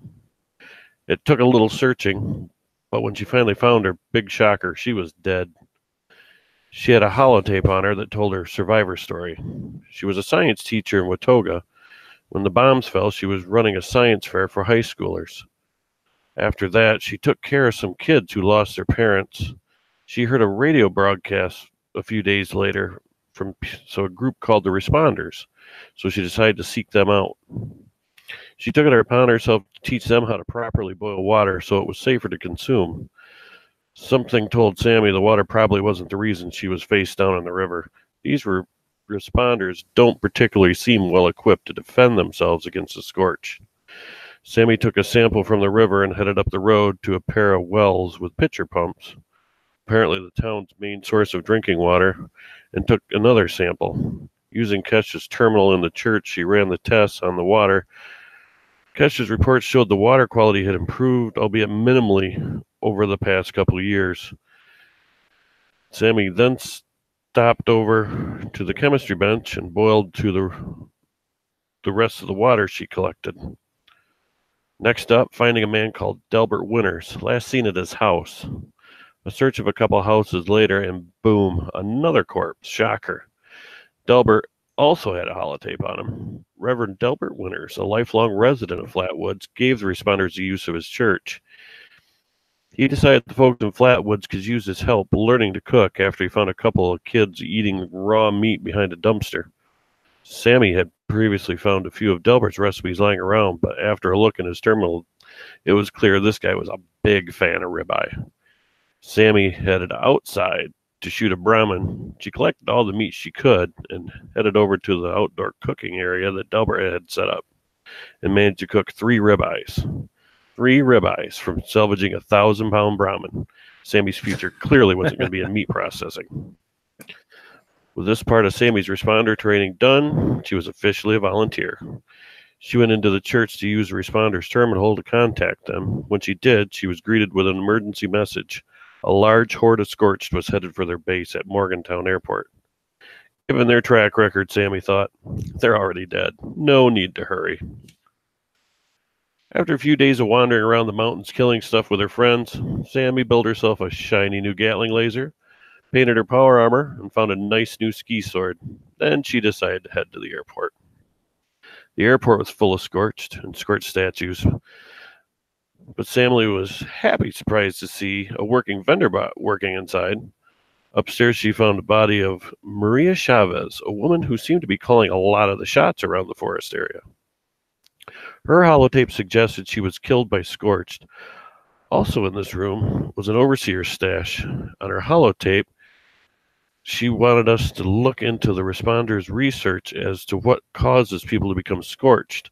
It's something coming from the scorched beast flying around Appalachia. On her way to check her research terminal in a makeshift clinic, a message came over a Pip-Boy of an inbound cargo bot that needed protection. A scorched beast was circling ahead, but the only real problem was a few scorched. After the cargo was on the ground, she headed into the clinic. The terminal upstairs had lots of info on the scorch. But to learn more, Sammy is going to have to head to AVR Medical Center to meet Dr. Claire Hudson, most assuredly another dead person. Sammy is currently level 54. Since my last report, I've maxed out my rank in heavy gunner plus another rank in expert heavy gunner. That gives me plus 20 and plus 10% to heavy guns. I've also maxed out my gun runner, which is 20% faster run with a pistol equipped. My stats are strength of 11, perception of 9, endurance of 8, charisma of 8, intelligence of 8, agility of 5, and luck of 7. Thanks, guys, and we'll see you in the wasteland. So he's got that pistol thing loaded with this 20% faster move speed. That is not insignificant. That's pretty good. So you get that going. Then you get the what is the one called where it gives you 20% faster moving when part of a team? So you get that one going, and then you share that with your team, and then you get the mutation speed demon. It's another 20% of moving plus extra. Fast reload speed. You could be like the fucking Flash. You'd be just motoring all over the place. And then, is there one that makes you move faster during daylight hours too? Gosh, you could really max out a speed demon and character too. That'd be really fun. He mentioned the Brahmin meat, and it just for the first. I've been through Flatwood so many times. I've run through that place and seen, the crossroads street around the church and everything. I just for the first time the other day ran out behind that place and there actually found Brahmin walking around. The Brahmin that I've always gotten have just been like dead ones that I found in the street or whatever. Oh, really? The first time I ever found Brahmin meat in there, I think I mentioned it on the show before. There was a dead Brahmin, but he was perched up on his tip of his nose at a 45-degree angle out of the ground and spinning in a spinning in a circle. So it was like a weird helicopter effect, but sort of at like a 45-degree angle instead of horizontal. And it was, a very Exorcist feel to it. You know what I mean? He got better. Yeah, he got. Get the vet. This one's got hope. There are so many. There are 3 Brahmin that spawn out by Nurse Stott's house behind, and then 3 Brahmin over by the church. But there's almost always a dead Brahmin up against the wall at Nurse Stott's house. Mm-hmm. But that's the only one that is regularly dead. Anything else, you have to rely on ghouls or other people shooting. I've killed it for you. Yep. Yeah. That's great. Thanks a lot, Eddie, for your feedback. Wonderful. And I hope you keep sending stuff in this season. And the ribeye is the best steak in the cow. So it is. Hey, I was about to ask, Ray. I'm glad you mentioned that. Thank you, Eddie, for sparking off yet another edition of the Fallout Feed Regional Food Podcast. And without a bandsaw, it is not a trivial thing to butcher a Brahmin. He mentioned he only got 2 ribeyes from a Brahmin. Ray, how many ribeyes do you get from a cow? How many ribeyes would you expect? You're a wastelander. You've got a chainsaw. You can, or I don't know if that's what you really want to use. You've got a nice powered knife or something, whatever the fuck you use to cut it apart that would do it well. You've got that utensil. How many ribeyes are you getting out of one Brahmin? So the ribeye is about 2 feet long. Nice. So you're going to get about 12 2-inch steaks out of that. Do you think 2 heads will give you more? No, because it's the strip along the spine of the cow. Okay. So 2 heads will give you some more hanger steaks, but it won't give you any more ribeyes.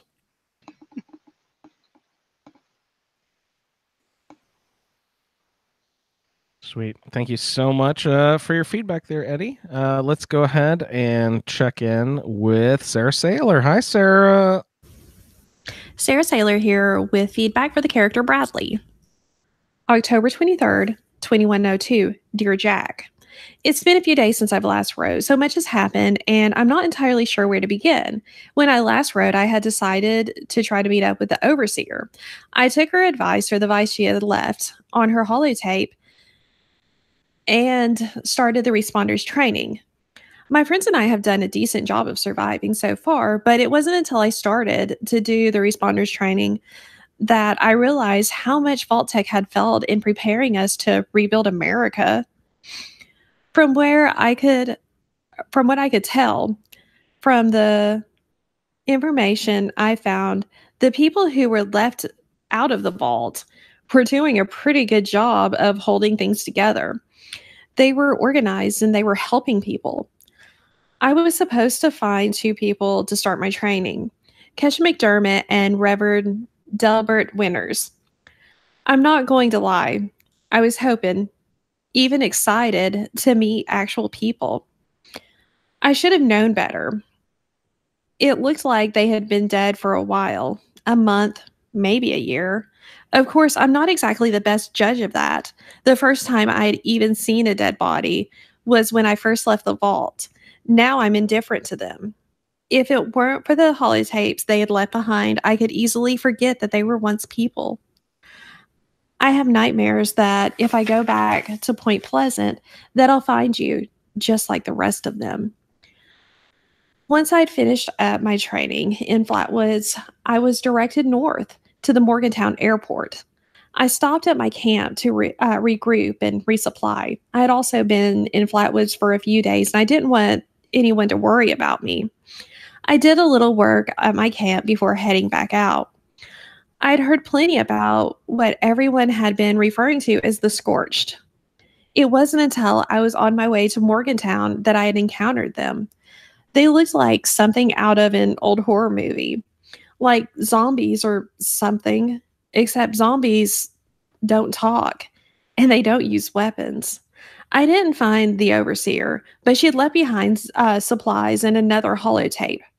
She talked about the Scorch Beast, whatever that is, and how it can somehow turn people.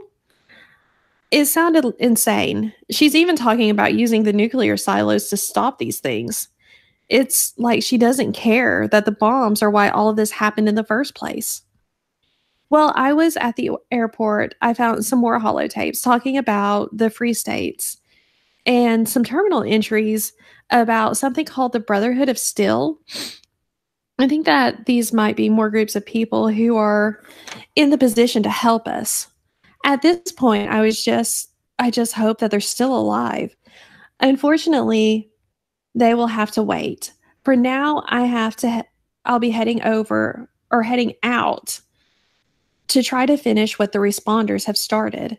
Before whatever happened, they were working on an inoculation. I just hope it's not too late for that.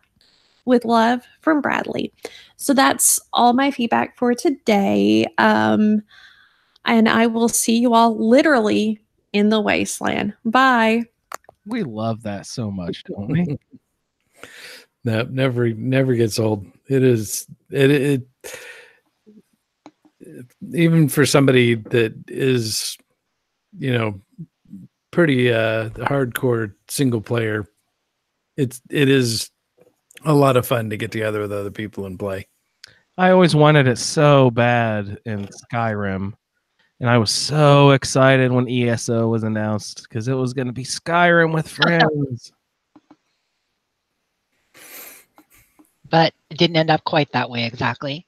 Oh my god. I mean, ESO is a great game, but it's definitely an MMO, whereas this, and I mean, that's why they made it for us, despite all the problems. This is definitely Fallout with friends. So is the next Elder Scrolls game going to have this component to it? Or are they going to be smart and keep it the fuck alone? I think they've already got ESO. They're not going to play around. Now, somebody is teasing a mod that lets 4-person co-op. Oh, yeah. In Skyrim. I would love that. Bring it to Xbox, please. That would be incredible. Then you could cuss me out for getting in front of your ranged attacks. Well, or just hit you. Well, because okay, if you're going to be running around with me, you're also going to be running around with Vigilance. You're going to be running around with Brother Verilus. You're going to be running around with this and that and the other, and whichever trolls I can get to follow me. And we're going to be having a 14-man army of giants and mammoths with the ritual stone. So let's get this party started. Can't wait. Oh God, that sounds fun. I always wanted it with Skyrim so bad, but yeah, this literally seeing you in the wasteland is super fun. Yeah. But Sarah, I have some really bad news. If you put your faith and you think the Brotherhood is going to be the one group that's going to actually give you hope to progress through this wasteland, well, honey, bless your heart. Oh, I know you understand what that means. You're from the South. They ain't the people. Everyone, stay away from the brother. I know we assigned you the Brotherhood or whatever. Can't avoid them, but all right. Okay, Sarah, thank you so much for your feedback. Really nice job, and hope you keep up the good work. Let's check in with our meat-eating friend over here, Cannibal Craig. What's going on, Craig? Hello, Fallout Feed. Craig here with more of Marge's Adventures in Appalachia. Headed into Flatwoods like the overseer suggested. I joined up with the responders at this kiosk in the diner. There was some automated training that wanted me to find some human trainers to learn some life skills. First, I was supposed to find Kesha. She was trying to teach people how to properly boil water. I ended up finding her face down in the river. She had a holotape on her asking about testing of water samples. I guess it was not too much out of my way, so I gathered these samples and tested them.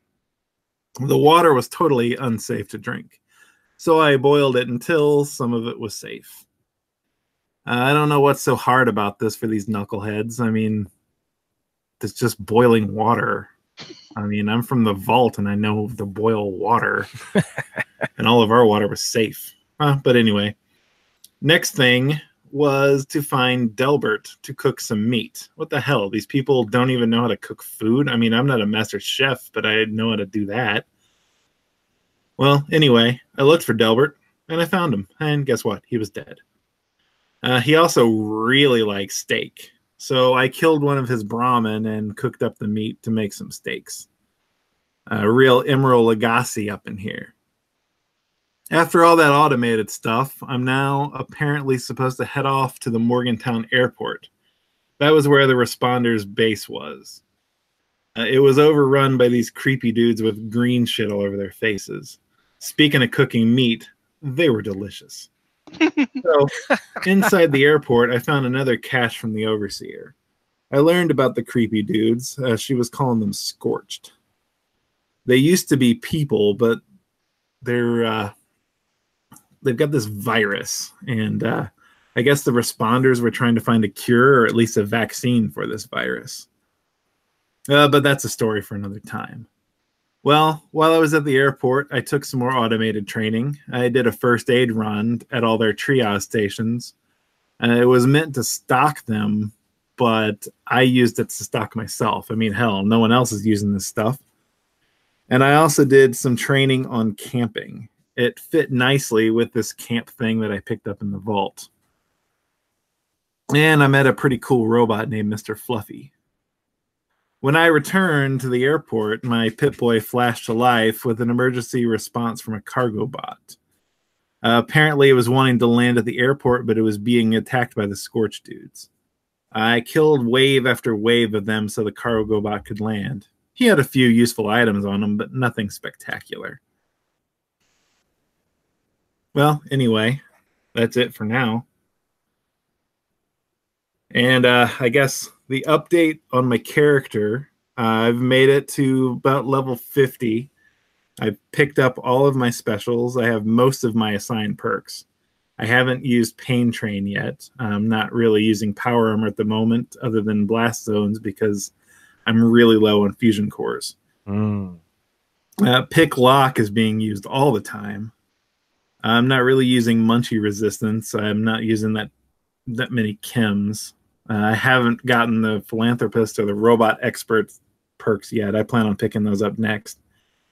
Marathoner is a fairly solid perk since I'm running a lot. And Mystery Meat is also pretty awesome. It gives random meat when you use stim packs. I've received some sloth meat, and I've never even seen a sloth in real life.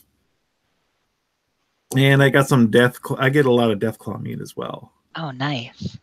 They weren't assigned to me, but the Cannibal perk and the Lead Belly combo is really good. I like I like Cannibal more in 76 because you're eating quote-unquote monsters and not actual people. So it doesn't seem as bad to me. My assigned faction was the Brotherhood of Steel, but I haven't met them yet. Wah, wah. Hemlock Holes is my workshop. I have defended it once. Nice. But it didn't go too well. Too many rad scorpions were there. I had to run away. So I plan on doing that again now that I'm a little higher level and report on it. That's my mutation spot. That's my time. Tip your waiter and make sure you try the sous vide Deathclaw. Yeah, nice. And some cannibal stuff if you can, evidently. Cannibal Craig, I'm so glad you're enjoying your cannibal in this game. I remember he got sort of disgusted and fed up with it, and was it New Vegas? I think. And then he got it dealt again immediately after in Fallout 4 again. And I don't think he had it dealt to him like he said, but he's investing in the Cannibal and Leadbelly perk together. I've heard Leon mention that too. And I think there's yet another card that sort of works as a trio. I forget what that one is, but that's awesome. I'm glad you're enjoying Cannibal and this go around, Craig. That's awesome. Yeah, and he got Hemlock Holes too. That's my assigned workshop. It is kind of fun. A lot of rad scorpions there.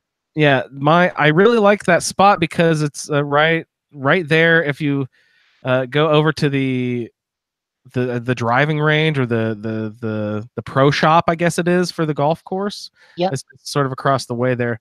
There is a toxic pool right outside, and it's got a rad barrel in the pool, so you can take 30 plus rads per second. And if you're into gathering mutations, that is where I hit up to get my supercharge of rads.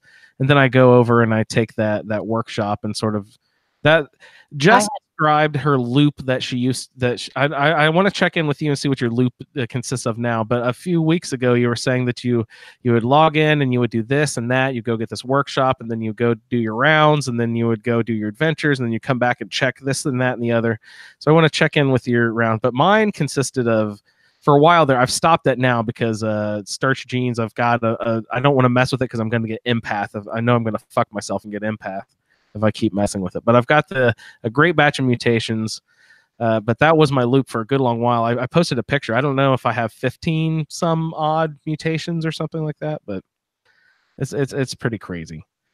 So yeah, I like that little spot there, Craig. The golf course up there up north in the Toxic Valley. He mentioned these triage stations. You're supposed to restock those or something. Remind me what that is. Oh, that's part of the advanced training. When you find Maria Chavez and you are finishing Final Departure, in that main headquarters room there, you can register for advanced responders training, and it has you go around and do the rounds. So that involves restocking, defending, and checking certain guard posts. Is that what the dead person was doing who's dead outside the vault? No, that person was making a run. They were part of they were part of the responders from Flatwoods coming up to check. Oh, all right. Yeah, the locations he's talking about are just on the airport grounds. Who is Mr. Fluffy? You mean Mr. Fuzzy? Oh, did he say fuzzy? I thought he said fluffy. Who's Mr. It said there was a robot. Yeah, right? He's the robot for one of the responders that. Oh yeah, Miguel's the mechanic. robot. Yeah, that does the camp training. Okay.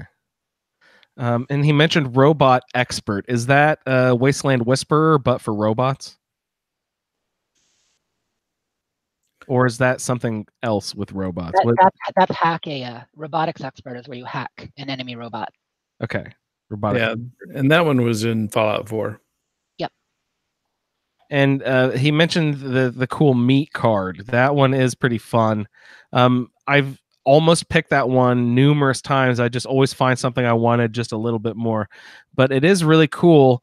He was sharing it with me when we were playing together a few days ago, and it was pretty great. Every time I used a stem pack to get like some weird piece of glowing meat of some odd variety. That is fun. Check out that perk card, you guys. The description on that perk scared me because it said random mystery meat, and I didn't know it was actually going to be named. I thought it was going to be mystery meat. It just yeah. It could be your friend Ted. You don't know. Yep. Gross. I mean, Cannibal Craig doesn't care, but the rest of us maybe. Oh yeah, Craig's into eating his friend. He'd be into that. Great. Thanks for the great feedback, Craig. So we do have a couple more sound files to play, but I thought we'd take the opportunity now for Jess to. Why don't you tell us a little bit about what Ron has been getting into? Oh, sure thing. I actually typed up my feedback again, but I haven't read it. So if you want me to read it live, I can. It's probably going to take a good 5 minutes. Whatever you want to do, that sounds fine. Okay. And also, I'm glad to know where your bath salts location was. I was wondering where Mr. Marie was getting his bath salts. Now I know it's up at Hemlock Holes. Yeah. Bath salts there. I even posted a picture of me dying and laying flat inside the river, or inside the pool. But like when I was trying to hop out and I didn't quite make it out in time. It's like if I hang out for one more second, I'll get a mutate. Nope, I didn't get it. It was so sad in the Santa suit.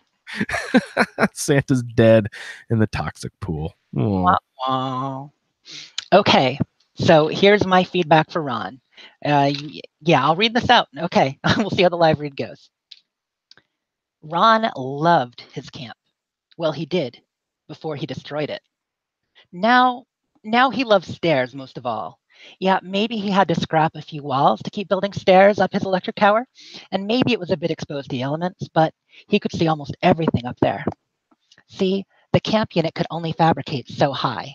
And as Ron traveled to West Virginia in his quest to follow the overseer and rebuild with his fellow vault dwellers, it seemed we wouldn't be able to match the heights of some of the old buildings he'd seen. However, Ron had an idea. If the radius of the camp unit was a sphere, what about all that wasted potential underground? So Ron had built up his tower, and then he moved the camp unit and he balanced it on one of the metal beams up high and then scrapped everything under it when he restarted the camp. And his idea was right. He could build up and down. So he tried to rebuild his camp. And while the new pieces had the weird property of not being able to be scrapped once they touched the tower, something about old world metal maybe, he was able to build stairs and landings up 8 whole stories. Walls, not so much. He only had so many resources after all, but one thing at a time. One of these days, he'd hoped to build as high as the elevator tower he'd seen last week. But I'm getting ahead of myself. So after he discovered the responders, he decided to register as a volunteer, as the overseer had suggested. Unfortunately, the local responders did seem to have died, as he'd worried last week. He learned about the issues with the water from Kesha. No wonder he'd been a little ill at first. Gosh, he missed working plumbing. And he followed the advice of Delbert and cooked a ribeye steak. Several, in fact. It was messy, and Ron felt quite bad shooting an animal that hadn't attacked him. But to have real meat was wonderful. However good it was, though, Ron felt pretty bad about it and resolved to try to only eat the meat of animals that attacked him first. Mole rat probably wasn't that bad. There were other people who had passed away here, too. Responders and also people who lived among them. Colonel, Dasa, Tabitha, even this girl named Sophie. Ron wished he'd had a chance to know them, but he vowed that he'd help keep his fellow vault dwellers from such a fate if he could. He wouldn't want anything to happen to Nick, Grace Miranda, Cobb Cronin, any of his friends. If they could just stick together like the Order of the Phoenix, they could stand against anything. Speaking of which, he got a chance to see some of his friends the next day. He was gathering resources at a farm nearby when Pat checked in. He was really experienced and had already been all over West Virginia. He offered to help make Ron some better weapons. Ron had been trying to make do with a cool blaster he'd found and a pipe gun, but wasn't really doing much damage. So Pat put together a couple great guns, like something from one of those old video games from Robco. About that time, Mr. Marie and his buddy Slaughter walked by. By the way, Slaughter's a lot nicer than his name, although Ron suspected he might have been a Slytherin. And they helped Ron get some new armor, plus some energy cells for his blaster. Finally, Ron fired a few shots for fun. The others looked on slightly disapproving. Making unnecessary commotion out in the open wasn't the best idea, but they had to admit it was pretty great. After that, they compared notes and realized they'd all found some old supply requisitions. Pat knew of a spot where they could try them, see if they would still work for emergency supplies, as Vault Tech had advised. They went to a tower above Flatwoods and took turns. All 4 of them used a holotape to request a supply drop, and it worked. 4 supply drops at once for all 4 of them, all around Flatwoods or up the road by the lumberyard. They took care of some rogue Mr. Handies on the way. None of these handies were much fun. Not like Worthy or Crutchley back in the vault. Those 2 had a great comedy act. And they found a lot of supplies. The older guys thought they weren't really as good as what they already had, but everybody was happy to get some decent water. After that, they decided to try some other towers. Pat and Mr. Marie took Ron to a tower up in the east. The supply drops went pretty far away. They had to climb down some cliffs to a fort and then over to a huge elevator tower. And that's when Ron saw it. The elevator was man-made and taller than he thought could still be standing. And next to it were the 2 supply crates that landed right on top of each other. They had some good loot. And seeing that is what gave Ron the idea to try stacking his camp on top of things to build higher, too. It was just physics. And Ron, he was a pretty smart guy. A couple days later, he finally got the chance to head to the Morgantown airport to try to follow up the lead on more responders. While his fighting still wasn't the best, he continued to get lucky and always seemed to find an extra stim pack in a container or more ammo in boxes just when he thought he was out. Ron was just lucky that way. He helped some survivors fight off Scorched at a train yard and found some old power armor there. He found some more Nuka-Cola at a pub on the way, and he might have grabbed a beer there too. Okay, it wasn't as good as he thought it might be, but he was almost 20 now, and it was about time. His parents had let him have some wine at Reclamation Day with the others, but just a little. Here he found several bottles. He was glad he had found the power armor, though, because it helped him keep his balance. He sat by the water for a bit just to be safe and watched some animals run around a food processing center across the way. Okay, that's as much as I had written out. Hope I didn't get too hoarse while reading. No, that's wonderful. I was just sitting here listening to the story, and I You forgot it was recording? I forgot you were reading live. Yeah. Oh, awesome. Okay. We were sort of having a side conversation in the chat on our Hangouts, and I was just mentioning, like, I'm trying to pass this email off to you guys as fast as I possibly can because I'm so intimidated by doing live reads. I fucking get tongue tied and I stumble across words and stuff. You just nailed that. Like, you had not that only you had a script in front of you, but you had like practiced and rehearsed it, and it was very well read. That's really great. Thank you. I can't do that shit at all. So after that, I just went up to the airport, and Ron did the usual stuff there, the advanced responder training as well, and that's where I left him, was up there. Okay, so is this literally from the Harry Potter stories, Ron Weasley? No, but that's his namesake, and he's a huge fan. So, by the way, he thinks of Mr. Marie as his Hagrid, just in case you didn't know. I'm gonna bring a fucking hippogriff by. You better be careful. Yeah, and Pat is like Professor Lupin. He kind of is in my head, actually. Of course, I'm kind of giving different Hogwarts people to different people in the game. Well, if you leave it up to me, then I'm gonna start every time a Scorch Beast comes around and be like, "Now, Ron, let's not go kill the Scorch Beast." You got to be nice to the Scorch Beast. We're gonna take it home and we'll call it Fluffy or something, right? Hey, I'm down with that. You just show me how. All right, so a way we can do this. All right, I got the Wasteland Whisperer perk. I'm gonna tame that thing. Now, the problem with the Wasteland Whisperer perk is I invested in it. I'm excited. Let's go. Okay, I'm gonna, like, in Fallout 4, one of my favorite things is getting a Death Claw to follow you around for a little while, or like a bloated glowing one or something. It's just kind of weird and fun having those guys sort of tag along in your ragtag group and just have like it's random weird ass Death Claw.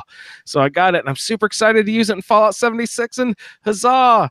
I'm attacking, but I'm not. Even if I aim, but I'm using melee, Jess. Oh, so you can't aim with melee? It's guns only. I'm devastated. So I'm gonna have to wait until I get back to unless I'm doing it wrong. I don't know. Maybe I'll double check, play with it a little bit more, and see if I'm just not triggering it correctly. But I think you might have to have a gun equipped in order for the Wasteland Whisperer and like robotics expert and that sort of stuff too. Right, because you block with left trigger if you have melee up, right? Yeah. So I'm not sure. Maybe I'll double check with it just to think. Yeah, I know it has worked for some people. They have their tame good death claws. Yeah. I haven't heard of tame snallygasters yet, but that would be great. Oh, that'd be so messy. I'm sorry, just picture snallygaster drool everywhere. Nail trailing on you. Gross. By the way, Nuke Zone, there's always that snallygaster that spawns in front of the Charleston Capitol building. Yes. I wonder if he goes nuclear, like a glowing snallygaster. Oh, that'd be fun. Is that Grafton monster snallygaster? Is if there's a location where anyone has known a sloth to constantly produce, I'd love to see all of those things, Scorch. If you take the Scorch Beast Queen, who is already nuclear, and you nuclear double that, does she become like the Queen squared? I think they just call her a second time. I have seen people double nuke the Prime Rift, but I haven't been down there for it. Yeah, nice. So you're using energy weapons? Yeah, well, he's mostly using his pistol, but he has a laser. And you, I don't know if I mentioned my feedback. I meant to, but you gave me a bunch of energy cells. Yeah. So I've been shooting for fun because it's not very effective against enemies. With all the liberators that you have to fight, I just was finding a ton of those cells, and I thought, oh man, Jess is going to use that. I might as well, collect that for her. But then I was thinking, you said you have level 5 gunsmith, but that doesn't really do you much. Oh yeah, not on Ron. That's on my main character. Ron's level 13. Yep. So he's following the path of the specials up. Yeah. So he doesn't have science yet. Once he gets science, and he can start making his own energy weapons. I'm going to try to focus on them more. Now, it was leading me to the question: Do you need both science and gunsmith to make the high level energy weapon mods, or just science for those? Not as far as I know. You know, the ones that I've seen so far, you know, level 1 of energy weapons or science says craft energy weapons. Level 2 says craft level 1 mods for energy weapons. And then there's like expert science and stuff after that. So I think we'll be okay. But yeah, in Fallout 4, obviously, there were a lot of double cards needed. So, you know, there could be. I liked your little story of him down by the river having a couple of beers. That was nice. I thought that maybe they could have been butter beers, though. That would have been nice, but he actually wanted alcohol. It was his first time really drinking. Yeah, that's a good one. Strap him on, Ron. Thanks for your feedback, Jess. That was really great. Hey, oh, by the way, I did mention in there, and you were there for it, obviously, that we found that if you're with a group of people, you can call multiple supply drops at once. That was really cool. Yeah, that was really fun. If you get those U.S., remind me what the form is called. U.S. supply requisition. The U.S. supply requisition. I've just happened to look and I was like, wow, I got like 13 of these things. Leon had like 40 of them or something. I don't remember. But you just find them randomly sort of throughout. Where do you pick them up? Are they on specific baddies out and about, or? You can find them in duffel bags a lot. Sometimes, I don't think ammo containers, but duffel bags, military places, and occasionally on enemies. Oh, man, you just mentioned the duffel bags. Military ammo bags brings up, we had a thread going in the Facebook group. Can you just remind us, do you remember any of the ballistic weave locations? We're sort of gathering, data collecting for the mass, the hive mind of where we go to do these things. Their plastic run is gathering. We've got a few different locations of plastic where you go. We're starting to get all the good information about where you go to get all the good ballistic weave and all that. Yeah, your screws are his gears or my plastic. Yes. Yeah, exactly. We all need something. Yeah. The big ones on the list were obviously McClintock, Clancy, Fort Defiance has the most by far. We had a couple others listed. Was Fort Defiance you had to be far enough in the Brotherhood of Steel to be able to get behind the laser door? Yeah, I think you actually had to enter. Mm-hmm. All right, so that's where I actually stopped with that's the furthest I've gotten into the main storyline at all. With my previous character that I did for the beta and stuff, that's where I have stopped right there. So none of my characters can actually get up to the upper levels of Fort Defiance yet. Yeah, if anyone listening isn't in the Facebook group and they want to join, that's where it's posted. I think it was Will who wrote that up, right? Yeah, Will's done a lot of great reporting back on stuff he's found out and about. I think we're sort of setting it. I know that Alex has been on and he's talked about this like marketplace on Reddit or whatever where people meet up and barter and buy all these different items and stuff. But I was thinking we need to do that by ourselves, in our group with people, so we don't have to do like weird. We don't have to go to the market 76. Crazy ass market or whatever. So I just put it out there that I'm going to waitlist. That is my thing. Anybody out there on Xbox, you find a couple of extra pieces of weightless armor. You don't need them. They only weigh less than a pound or two because they're all weightless. If you have that piece of armor, just set it aside for me, and I'll trade you back something that you like. We need to set up just sort of like an open server list where people be like, okay, this is my thing. I want to collect this and I will trade you this for it. We need to set up a little marketplace. Like we have our own meetup threads where we set up our times where we can meet together and play.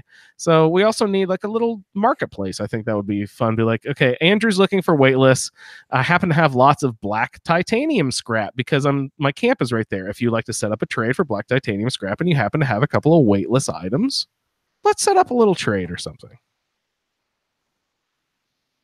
I don't know. I think that's you and your black titanium. Remember when we found when we got into Garahan mining headquarters and I started the excavator armor and I had everything to make the excavator armor first try except one piece of black titanium. That's the word. That actually sort of similar thing happened to me. Alex had come over to my camp and I was just in the middle of building my excavator armor and I got all the pieces together except for one leg and I was missing like one spring or 4 springs or 4 gears or something like very minimal. And he was just like, okay, I'm tired of you not having power. I'm going to give you these last 4 items, and you just take them, please.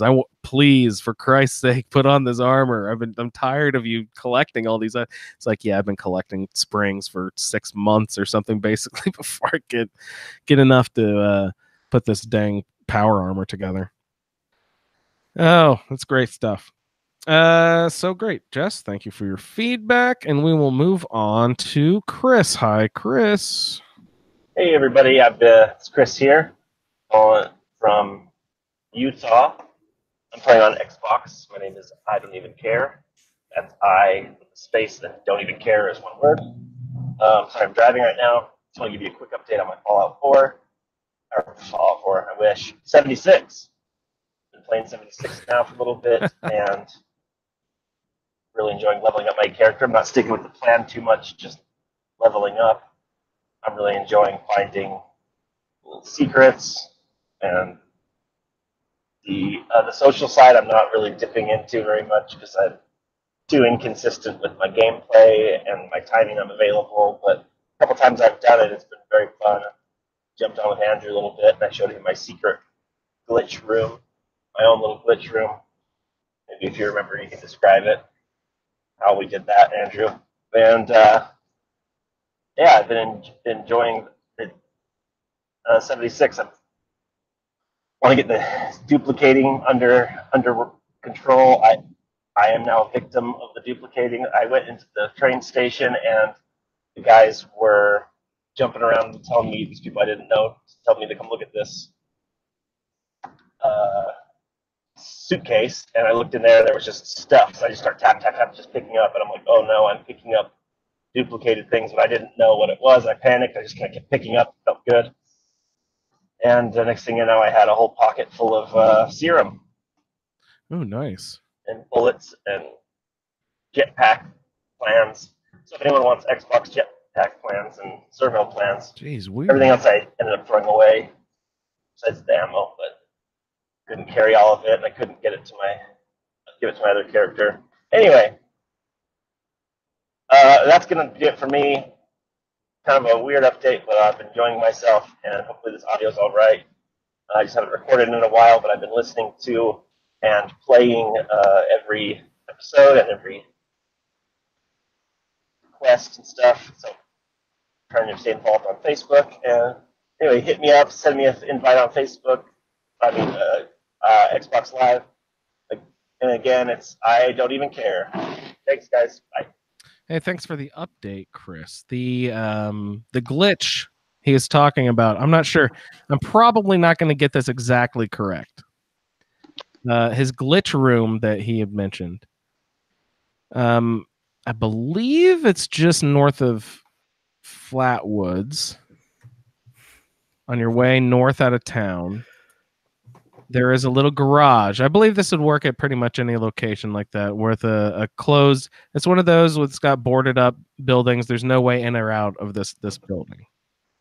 You plop your camp down there, and I'm not okay. This is not going to be correct, but it's something like this, and I'm sure Chris can update us in the Facebook group. If you put like a piece of floor down and then put like a campfire on that and then move it so that it's up against the wall, the very most outside wall of like a garage with a closed garage door or something. And then you activate the campfire, the cooking station or whatnot. And you position it so that the sitting part is backwards, up against the flat part of the wall. And when you stand up from cooking, I believe you'll be inside of that closed garage door building. And he had like a stash box and a cooking station and all sorts of stuff in there. So he had like a little secret hidden inside of the walls, like room built. It was really cool looking. And he showed that to me, and he's like, "Here, look, sit, cook." And then like I popped into that room. I was like, "Oh fuck, how do I get out?" And I was like, "Oh wait, you can fast travel. As long as there's no bad guys around, you can fast travel out." So I thought that was pretty cool. You guys heard of that yet?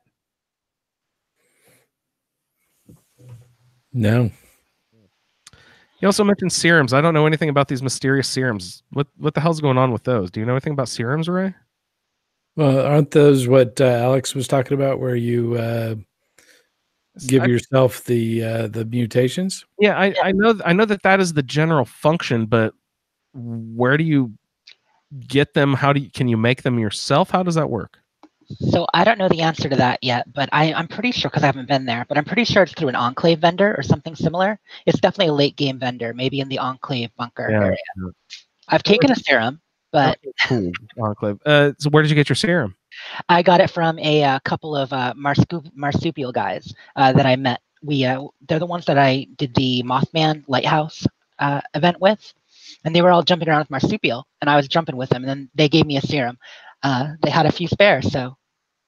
And how does it work? Was it marked a marsupial serum, or is it you just get a blank serum and you determine which?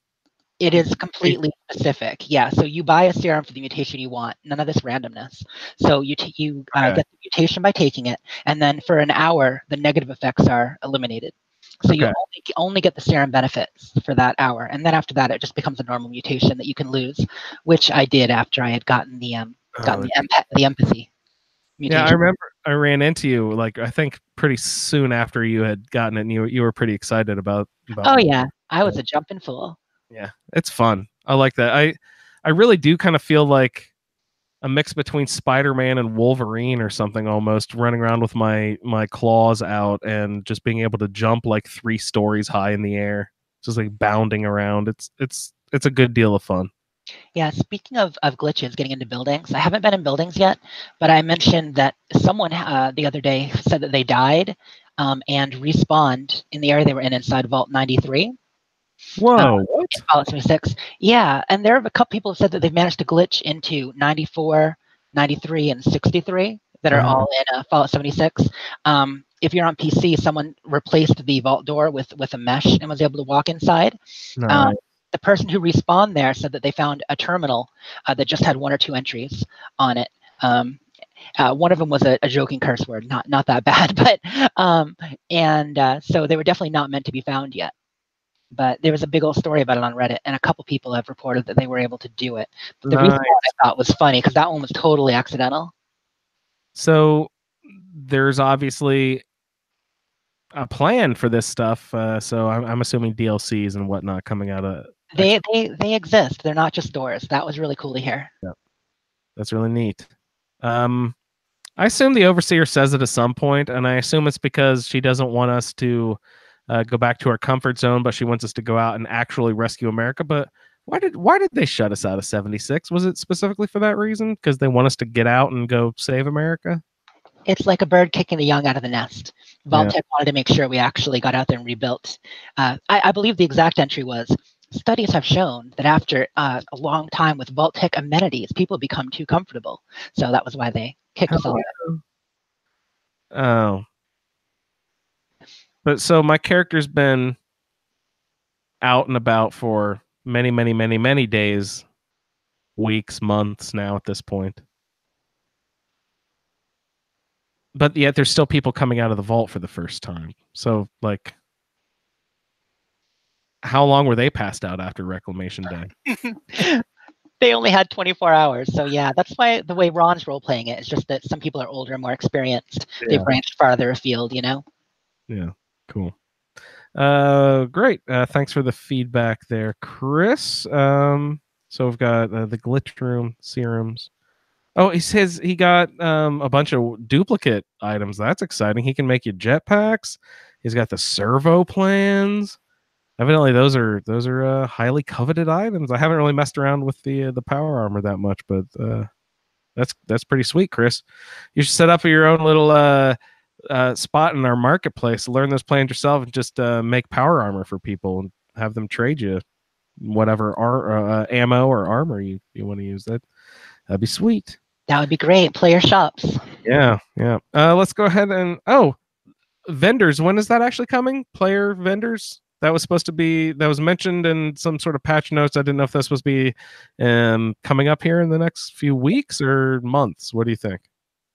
Yeah, they didn't really say anything about it. All they ended up actually doing with the patch was to increase the, the number of caps you could exchange. Okay. Yeah. Oh, the patch is doing weird stuff. I get in a double load screen. Have you guys noticed that? Oh, Jess, you haven't actually played yet, but it's getting like the nice long usual load screen, and then like a 5-second load screen immediately after before it loads. It's like it looks like it's gonna load in, and then does like a 5-second mini load screen, and then it loads in. I don't know what the hell is up. Alex said he also noticed it. I don't know if it's only an Xbox thing or not. Yeah, that's not happening on my PC.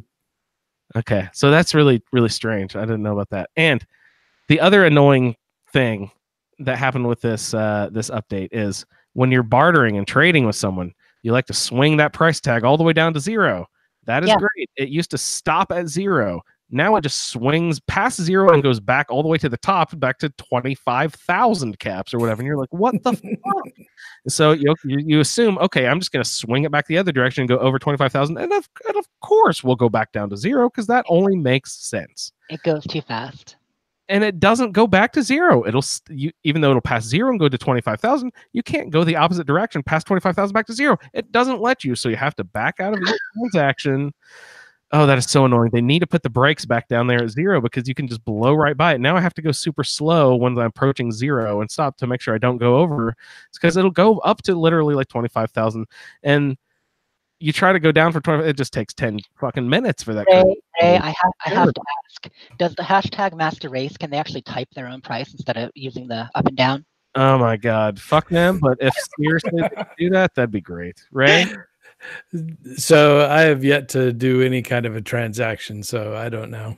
You don't go to train vendors or anything? No. I basically have stopped vending myself. I've actually had to buy a couple of rounds of gears, but it's been weeks and weeks since I've done the thing where you bulk up and go. I've kind of stopped doing that. I think I need to do another big plastic run and bulk a bunch of stuff and go do that. Yeah, I like it. It's how I maintain my stash. Otherwise the limit would be too much. Yeah, I'm getting up to the 600 mark, so I think I need to do a clean out. Need to touch all the items in my camp and see if they bring me joy. And if they don't bring me joy, it's time to say goodbye. Respectfully. 30 books, Ray. That's it. 30 burned, crappy books. Or Manta Man comics in my case, probably. Right on. Thanks again, Chris, for the lovely feedback. That glitch room is cool. If you guys want to look it up, because I'm sure I didn't explain it correctly, or have Chris show us how to do it in the Facebook group, that'd be really cool, because it is a fun little thing to be able to do. So thanks for that tip, Chris. Let's check in with Phil. Hi, this is Phil from San Diego, but I'm on the road tonight and in Durango, Colorado. It has snowed here recently, and it is beautiful. Beautiful in that way that only a Southern Californian can appreciate, since we don't ever have to shovel it. I haven't had much playtime lately, so I'm just going to read from the diary of my roundtable character, Sammy Please, and his 2 supporting characters and vault dwellers, his sister Gracie Lawson, 17, and the man that Sammy thinks might be his father, the enigmatic Gearhead, 39. Okay, Sammy first. Sammy Please, December 2nd, 2103. They lied to me. They all lied to me. They said that we had to leave the vault because it could no longer support life, that the outside world would be so much better. But when I go back to the vault, I sometimes see new people stagger out into the sunlight, but they don't talk to me. I wave and sometimes they wave back, but they never talk to me. Who are these people? How could they still be coming out of the vault after 40 days in this godforsaken place? I don't recognize them. And where in the vault could they have lived? I thought I knew everyone. I met a girl at the church in Flatwoods. Her name is Cecilia. She's so beautiful. I think she's older than me, but she said that my hair was Brad and that she liked my tattoo. She also said that she'd never seen a boy wear antlers before. She said that I should come over to her camp for a picnic. I found cans of house paint in all kinds of crazy colors. I think I'm going to paint my armor and show Cecilia that I really know how to dress like a man. If I was back in the vault, we would be preparing for Christmas. Tinsel and blinking lights would be everywhere. Last Christmas, I told the overseer that I was too old to play Rudolph. And she laughed and then looked at me sadly and said, "My little boy has grown up." I gave her a strange look, and she coughed and said, "Well, all of the little boys and girls born in the vault are mine, because I am their overseer." But she didn't look happy. I need to find her. I need to find my dad. I need to find the truth. Grace Lawson, 12/2/03. When I find Sammy, I'm going to kill him, this time for sure. How could he leave the vault without waking me up? I drank something that tasted strange, and that's the last thing I remember until I woke up to find everyone. The overseer, Sammy, that strange man named Gearhead, all gone. It's been 6 weeks since that night, and I've decided that I like this place. Teacher told us about West Virginia, of course, but she had never lived there, so all we had was holotapes to watch. The holotapes were funny, and they warned us about the sort of creatures we might find. But the real thing is so much more fun than the holotapes. I have a really big knife I call Kevin, and a sledgehammer I call Wilbur. Kevin and Wilbur are so good at clubbing and slicing these weird creatures. Maybe Sammy isn't crazy wanting to open up a Subway sandwich shop, whatever that is. I could provide him all the meat he would ever need. Finally, General Gearhead R. Loco, Enclave Special Forces, 2200 hours to December 2103. This is pointless. Modus has promoted me to the rank of general, but he still won't give me any information about the forces I'm to command. How can we save this country if this machine doesn't trust human forces? Hell, I'm half robot, and as Vera says, I'm robot in all the right places for her. Modus won't tell me any more about the little war that took place in the bunker under the White Springs Resort.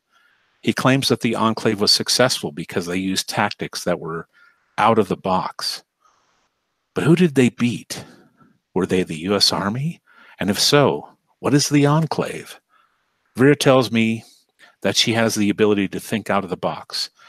And after what she's done to me, I would tend to agree. Vera is no standard assaultron. Well, that's all for me for this week. Thank you. Good night. Great, Phil. Glad you got to go play in the snow from San Diego. That's always a good time in lovely Colorado. You guys are so spoiled down there, Southern California. Hilarious.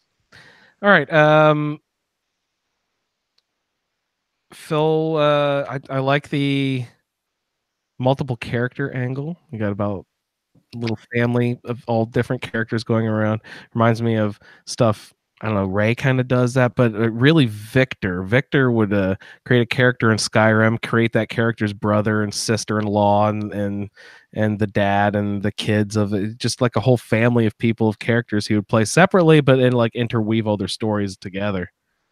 That's really fun to do. I'm glad you're experiencing the game like that, Phil. That's really fun to do. I'm enjoying your character builds and all the pictures you guys post of all the meetups you guys doing in the PC and everything. Phil and Sarah like to meet up. That's always fun to see. I like those pictures, guys. Keep them coming. For the last part of the show this evening, we have to check in with Radioactive Rebecca and see what we're doing over here in Fallout Terminal Velocity. If you would like to be a participant in Fallout Terminal Velocity, I'd like all the people who send in audio feedback for the roundtable. We'd also like to hear your voice over here on Fallout Terminal Velocity. So please get a hold of Radioactive Rebecca at Fallout Terminal Velocity at Outlook.com. And she will help you organize which terminals, if you have any specific terminals you like to do. She can check her spreadsheet and see if those terminals have already been accessed and what locations and stuff. Ray just sent in one recently. We just got that mixed, and that'll be uploaded here in the next couple of weeks. Excited to have Ray's posted. But these are all posting 2 or 3 a week over on the Patreon page. If you're interested, join up on the patreon.com/ASA podcasting. Otherwise, we're releasing them on the slow roll over here on the show. So let's go ahead and check in with Laser Lee, who has gone over to the Greater Mass Blood Clinic.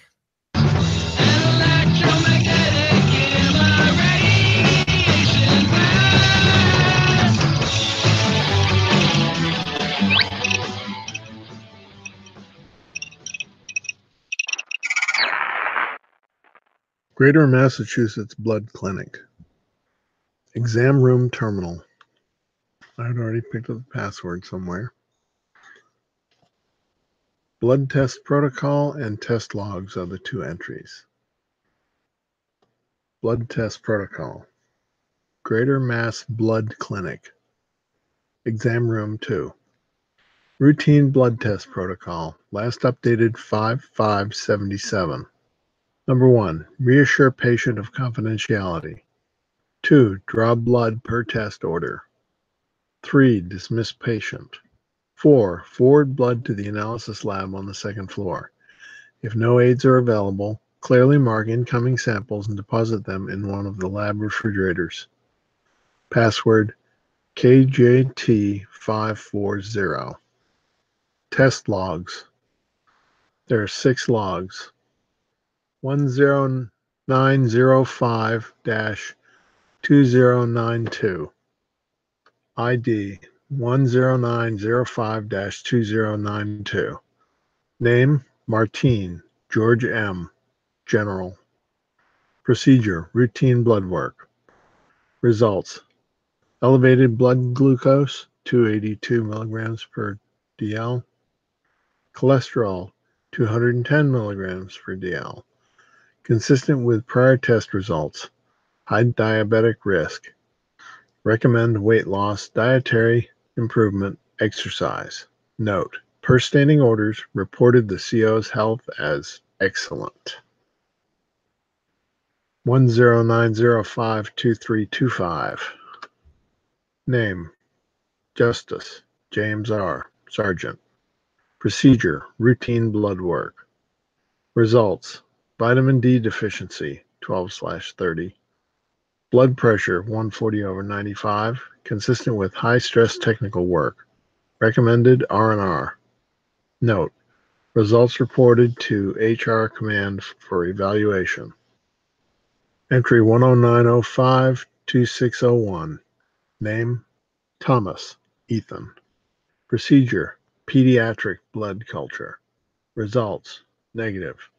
Patient likely suffering from flu. Recommended bed rest, fluids, recheck in 2 days if fever unchanged. Note: instruct aides to sanitize teddy bear. Log entry 10905-2498. Name: Lopez, Caesar M. Private. Procedure standard STD. Results: negative. Log 10905-2331. Name: Martine Alexis J. Procedure paternity prenatal. Results: PCR analysis closely matched patient 2498, 90%. Patient reassured of confidentiality. Note: results reported to CO per standing orders. Log 10905-0000. Name: blank. Procedure blank. Results blank. Note: Kyle, I've stashed the chems in the blood storage room in the basement. They're in a cooler in the second fridge, third row, bottom shelf. The contact expects them tonight. Don't be late. Wipe this message.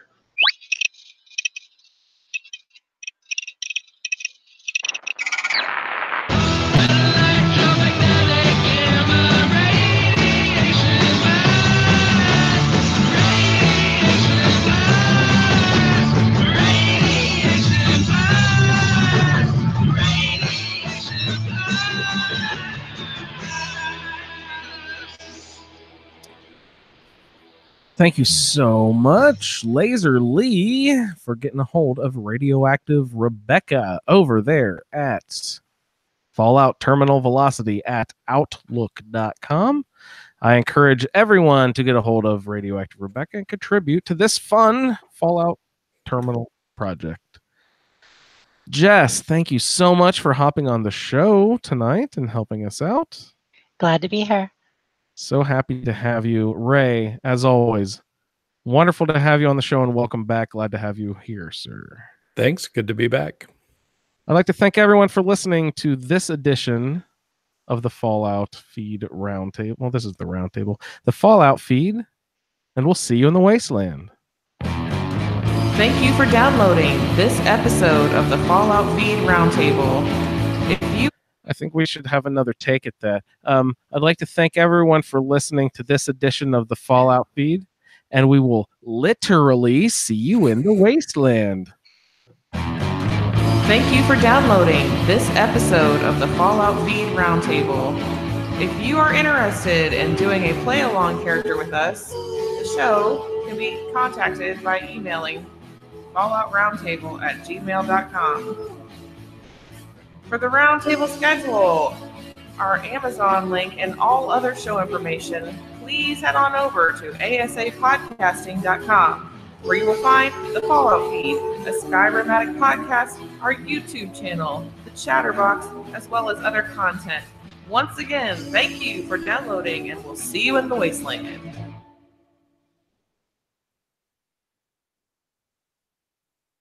All right. Jess, are you playing tonight?